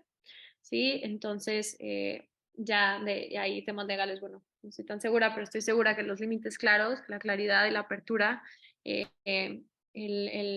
siempre, siempre, siempre, siempre creerle a la víctima, creerle a los niños, a las niñas y a los adolescentes, es lo mejor que podemos hacer. Sabemos que a nivel legal, bueno, es nuestro deber denunciar, entonces habría que hacerlo con el dolor del corazón que puede implicar a lo mejor estar en un proceso penal en contra de familiares, ¿no? Eso puede ser muy doloroso. Entonces, pues sí, espero haber contestado la pregunta, pero es como difícil porque cada caso es particular. Entonces, puedo hablar mucho de cómo proteger a la víctima en cuanto al agresor. Sé que merecen un trato digno también de seguimiento terapéutico por muchas heridas que puede haber como tras sus acciones. Y bueno, somos parte de una sociedad y hay que trabajar con toda la sociedad, ¿no? Preguntan aquí, ¿qué sucede cuando hay agresión de menor a menor de la misma edad con poca edad? La teoría habla de que cuando hay 5 años de diferencia, se puede considerar un abuso. hay que como indagar cuando eso sucede, si ya sabemos que es un abuso es porque hubo intimidación, hubo poder, hubo amenaza, hubo como secreto, pero es importante diferenciarlo a los juegos sexuales, ¿no? Los niños y las niñas pueden tener juegos sexuales a cierta edad, ¿no? En el ir como describiendo la genitalidad, ir describiendo como descubriendo la sexualidad, pero tal cual se vive como un juego, como si fuera un juego, cuando hay imposición, cuando hay poder, cuando hay amenaza, cuando hay miedo, cuando hay dolor, entonces estamos hablando de un abuso y ambos requerirían como seguimiento terapéutico, seguramente porque si hubo abuso y un menor fue quien como impuso este carácter sexual sobre el otro, con poca edad, seguramente y lamentablemente está viviendo o pudo haber vivido algún tema de abuso también. Entonces es complicado cuando es a menores, pero ambos necesitarían un seguimiento terapéutico. Aprovecho aquí, vamos a cerrar la pregunta final y vemos, Balbina, cómo cerramos, pues la gente ahora se siente mucho más informada, totalmente y muy informada. Muchas gracias por contestar la pregunta final. Tenemos también la pregunta, ¿qué se puede hacer si la mayoría del círculo del niño defiende al agresor, cuestionando o poniendo en duda lo que el niño está diciendo? Uy, eso es durísimo, es muy doloroso. Proteger, proteger, proteger, proteger al niño, ¿no? No exponer como estos ambientes donde se le está revictimizando. Si dejaron de ser una red de apoyo y se convirtieron como en una red de personas que señalan y que juzgan, entonces hay que tener límites muy claros, ¿no? Porque a lo mejor por estos lazos como de cariño puede ser difícil para que el niño o la niña decida voluntariamente, bueno, no, es que son mis primos, pero no, por ejemplo, ¿no? Pero sí los quiero mucho, me molestan, pero bueno, no pasa nada. No, sino como adultos responsables es no, no se permite que esto suceda, ¿no? Y cuando no es un espacio seguro, no podemos exponer como a los menores a ese mismo espacio, entonces sería aislar, fortalecer redes de apoyo, fortalecer recursos, intervenir si se puede de cierta forma y si no, como que se desarrolle en otro espacio, ¿no? Que no sea expuesto a todos estos comentarios, porque eso puede haber revictimización. Dice, ¿cómo podemos transmitir a nuestros hijos cómo identificar un acercamiento malintencionado o detenerlo para evitar antes de que sean abusados? ¿Me puedes repetir la penúltima pregunta de esa, por favor? Dice, ¿cómo podemos transmitir a nuestros hijos el identificar, o sea, cómo ellos puedan identificar un acercamiento malintencionado o detenerlo para evitar antes de que sean abusados? Sí, súper. Intuición. Intuición es una de mis cosas para enseñar así más favorita, me gusta un montón, porque es como esta voz interna que tenemos todo el tiempo, ¿no? Por ejemplo, es estar viendo una película de miedo y ya cuando nos empezamos a hacer bolita, porque ya empieza la música como a acelerar y empieza a ponerse todo más oscuro y empieza a ponerse tensión, la intuición nos dice, viene el susto, viene el susto, viene el susto, ¡pum! Susto. Entonces, esa es la intuición. ¿No? Como poder enseñar a cómo responder a esta voz interna que todos y todas tenemos, cómo podemos seguirla desarrollando y trabajar con intuición es trabajar con prevención primaria antes de que suceda. Entonces, es un trabajo lindo, trabajar con la intuición. Excelente. Aquí también dicen, ¿qué tan confiable es la memoria cuando los recuerdos de abuso sexual surgen en la adultez? ¿Es posible que sean malinterpretaciones? Uy, es un proceso como muy personal. No quisiera como generalizar porque justo es más individual, pero rara vez pueden estar confundidos, ¿no? O sea, rara vez van a ser como imágenes inventadas, más allá como de la imagen visual, que si bien puede ser indicadora, también hay que ver qué emoción nos genera esa imagen visual. ¿Se acuerdan que al principio les dije hay que ir como escuchando cómo nos vamos sintiendo a través de la plática, ¿no? Al principio decíamos miedo, rabia, tal, cómo se fue moviendo la emoción, es lo mismo, como el mismo trabajo, ¿no? Cuando tenemos estos recuerdos, ¿qué me prende, no? Me prende mucha rabia, me prende mucho miedo, me prende inseguridad. Entonces, no necesariamente tener recuerdos van a indicar que sí sea un abuso. En algunos casos sí podría llegar a serlo. Siempre ante la duda es mejor tratarlo, trabajarlo. Aquí también nos comentan, ¿hay actitudes o rasgos que nos pueden alertar de que cierta persona puede llegar a ser un agresor? Sí, esperaría no caer como en el estigma, sino no estigmatizar personas, pero lo que se ha visto en la teoría es líderes sumamente carismáticos, ¿no? Personas que están en contacto con niños, adolescentes muy frecuentemente Y eso lo hemos visto, como este carisma, ¿no? Como mucha apertura y una persona líder, por eso dice líder carismático, una persona que tiene poder sobre cierto grupo, eso también puede ser un indicador. Em, Secretos, ¿no? Con personas que se llevan como gente aparte, gente, sí, ya sería como caer en estereotipos, pero tenemos toda una plática de eso que podemos tener después sobre mitos y realidades de los agresores del abuso sexual infantil. Esos son como algunos de los puntos clave, ¿no? Pero es importante no estereotipar, sino más bien prevenir con todas las personas, la verdad, parejo. Excelente, Balbina. Pues muchísimas gracias.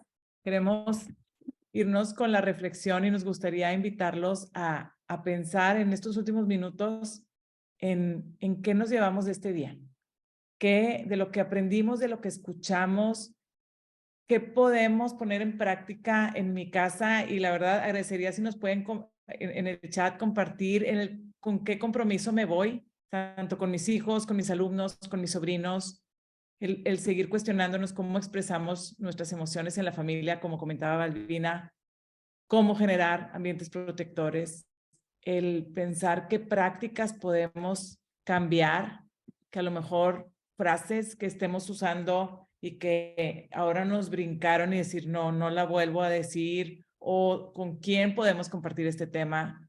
Creo que simplemente al estar hoy aquí reunidos, ya estamos empezando, continuando también a proteger y que esos son pasos para cada vez tener una comunidad en el que podamos reducir estos índices tan feos que conocemos. Agradecemos, como les decía, si nos pueden compartir, se va a compartir en nuestras redes sociales esta plática en YouTube en unos días, y pueden también compartirla con el que ustedes quieran y que crean que le puede interesar este tema, que la verdad, pues este tema es de todos. Y por último, les queremos también mencionar que somos parte, Educando en Red es aliado de Te Protejo México. Te Protejo es una línea de reporte, es una herramienta en la que, virtual, confidencial, en la que puedes reportar material de abuso sexual infantil. Esas fotos que a lo mejor también por un engaño, por que cayeron, la compartieron y están circulando, nosotros podemos ser factores protectores y reportar anónimamente, o si quieres que también tener un seguimiento, lo puedes hacer en tu nombre. Simplemente es meterse en teprotejomexico.org. Agradecemos pues nuevamente el haber estado aquí reunidos. Los invitamos a seguir nuestras redes sociales. Los invitamos también a reportar cuando se detecte un caso. Balbina aquí ya también puso los datos de Fundación El Roble para poder tratar a la familia. Y muchísimas gracias. Que tengan una excelente noche.